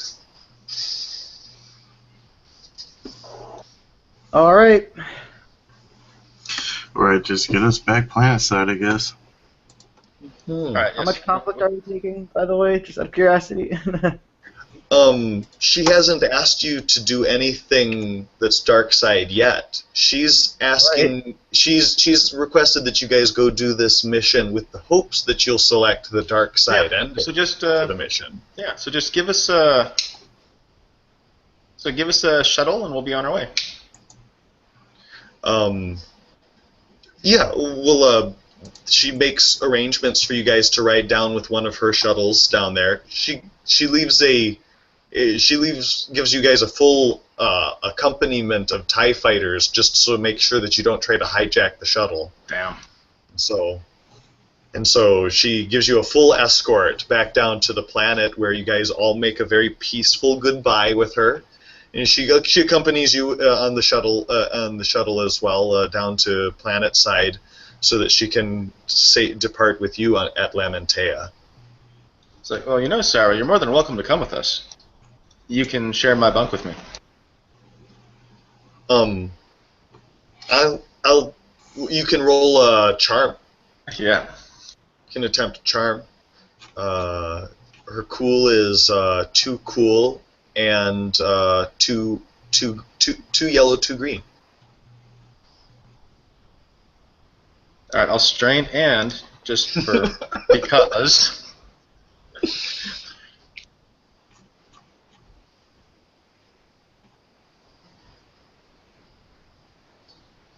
All right, so that's. I meant 2 red, 2 purple. I said two yellow, two I green. got it. Yeah. Damn it. It was not meant to be. Yeah, she chuckles to herself, and she looks at you and informs you that she already has her heart set on somebody else. So as flattering as that is, she's not interested, Riv. I suffer from crushing despair to my ego, and I will go sulk the rest of the trip until we make it to the mining camp. And so she's pleased that this was a peaceful encounter with you guys. She does want to give you some pieces of equipment. You have a missile tube, right? Yes. She could give you. She could. I'm getting a lot of hiss back. Sorry, I'm getting a. She offers you a missile package with 5 concussion missiles inside of it. Yes, we'll need those for the miners. She said, maybe she doesn't want you to do damage to the mining facilities, but using the concussion missiles as a threat, it might help to have a few extra missiles for this mission. Excellent. So that'll be a sign of goodwill between us. If there's one thing that I have that our organization has in spades, it's a surplus of destructive military equipment, and it would be my pleasure to hook you guys up with some surplus equipment so you could go spread carnage throughout the galaxy. Well, then, as a show of good faith, you may want to check the floor panels in the ship we came up in.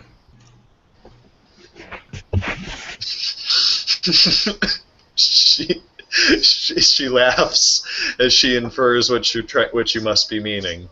The crew members whose uniforms you came up in. And with that, we depart. I hope to hear back from you soon. Once you have my money, don't get any plans about running off with my 100,000 creds, because I'll take it personally, and I will find you. And I love you too. All right. As long as we have this understanding ahead of time that I'm anticipating your inevitable betrayal, Riv. Wait, why are you singling me out? I have been nothing but honest and upright with you from the very beginning. You're actually right, but that makes me up for the long con. I see how it is. And so she curtsies effeminately to you guys as you part ways in the spaceport at Lamentea. And you're all hey, by the way, I'm totally yelling back at her as the ramp's going up, and I point towards the. We're on Ryloth, right? No. On Lamentea. It's an uncharted planet.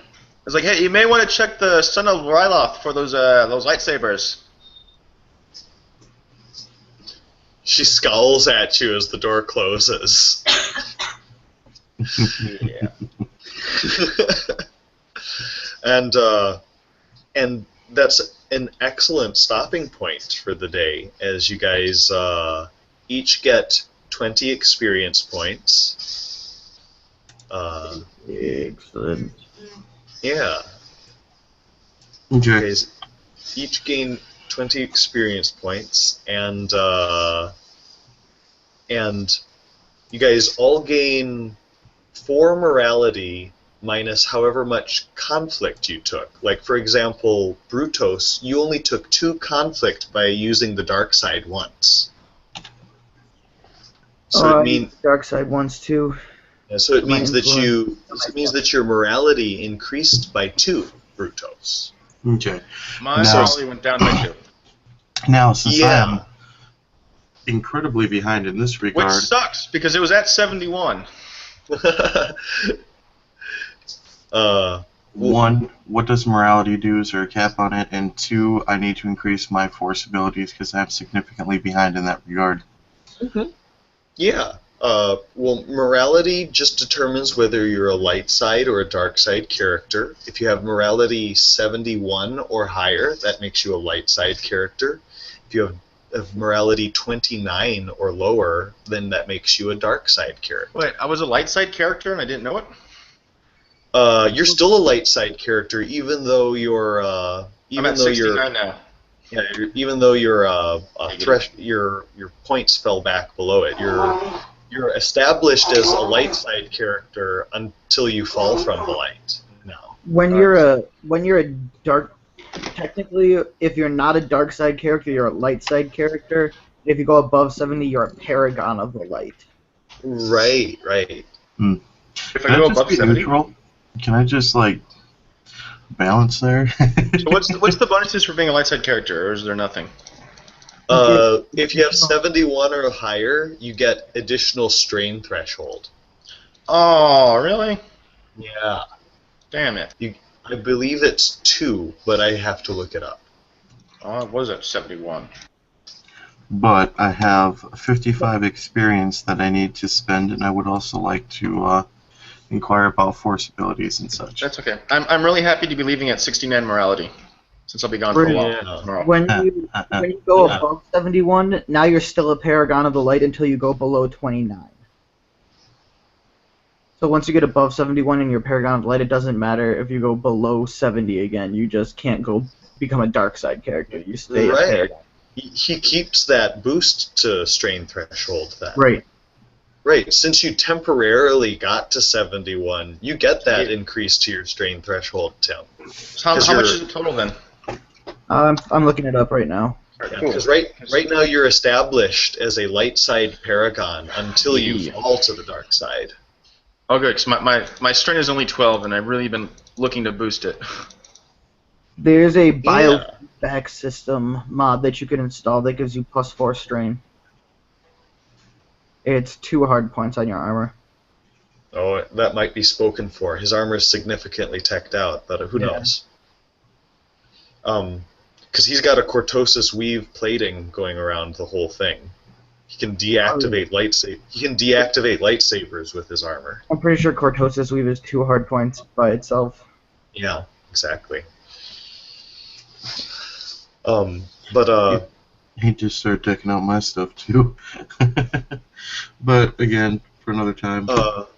Brutos, what's your highest characteristic score? My highest characteristic score is 3. 3 brawn or agility? They're the same actually. My brawn and agility is the same, as well as my willpower. Oh, okay. You'd be a natural at Shicho style lightsaber combat. So She chose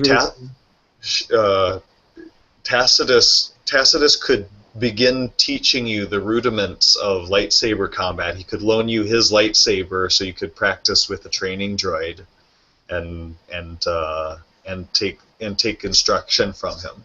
Okay, so the way Paragon of the Light works is, once you go above 70, now at the beginning of every game, when we generate the Destiny pool, we roll like normal and then add 1 light side point. And then If you get above 80, your strain is increased by 1. And if you get above 90, it's increased by 1 again to a total of 2. I see. Okay, so right now we just start with an additional light side point. Yeah, Right. right now it doesn't give you the additional strain. All you get is extra destiny. Which is good. It's something that you do that actually benefits the whole party.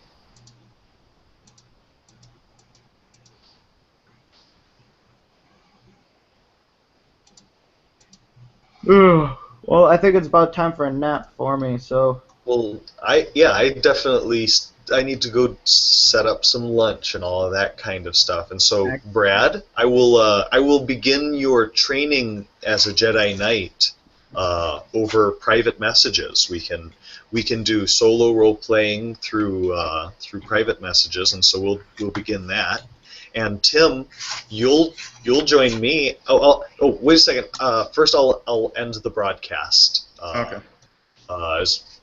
Dedication. You guys all got all of that, and so may the Force be with you all. With you. Always.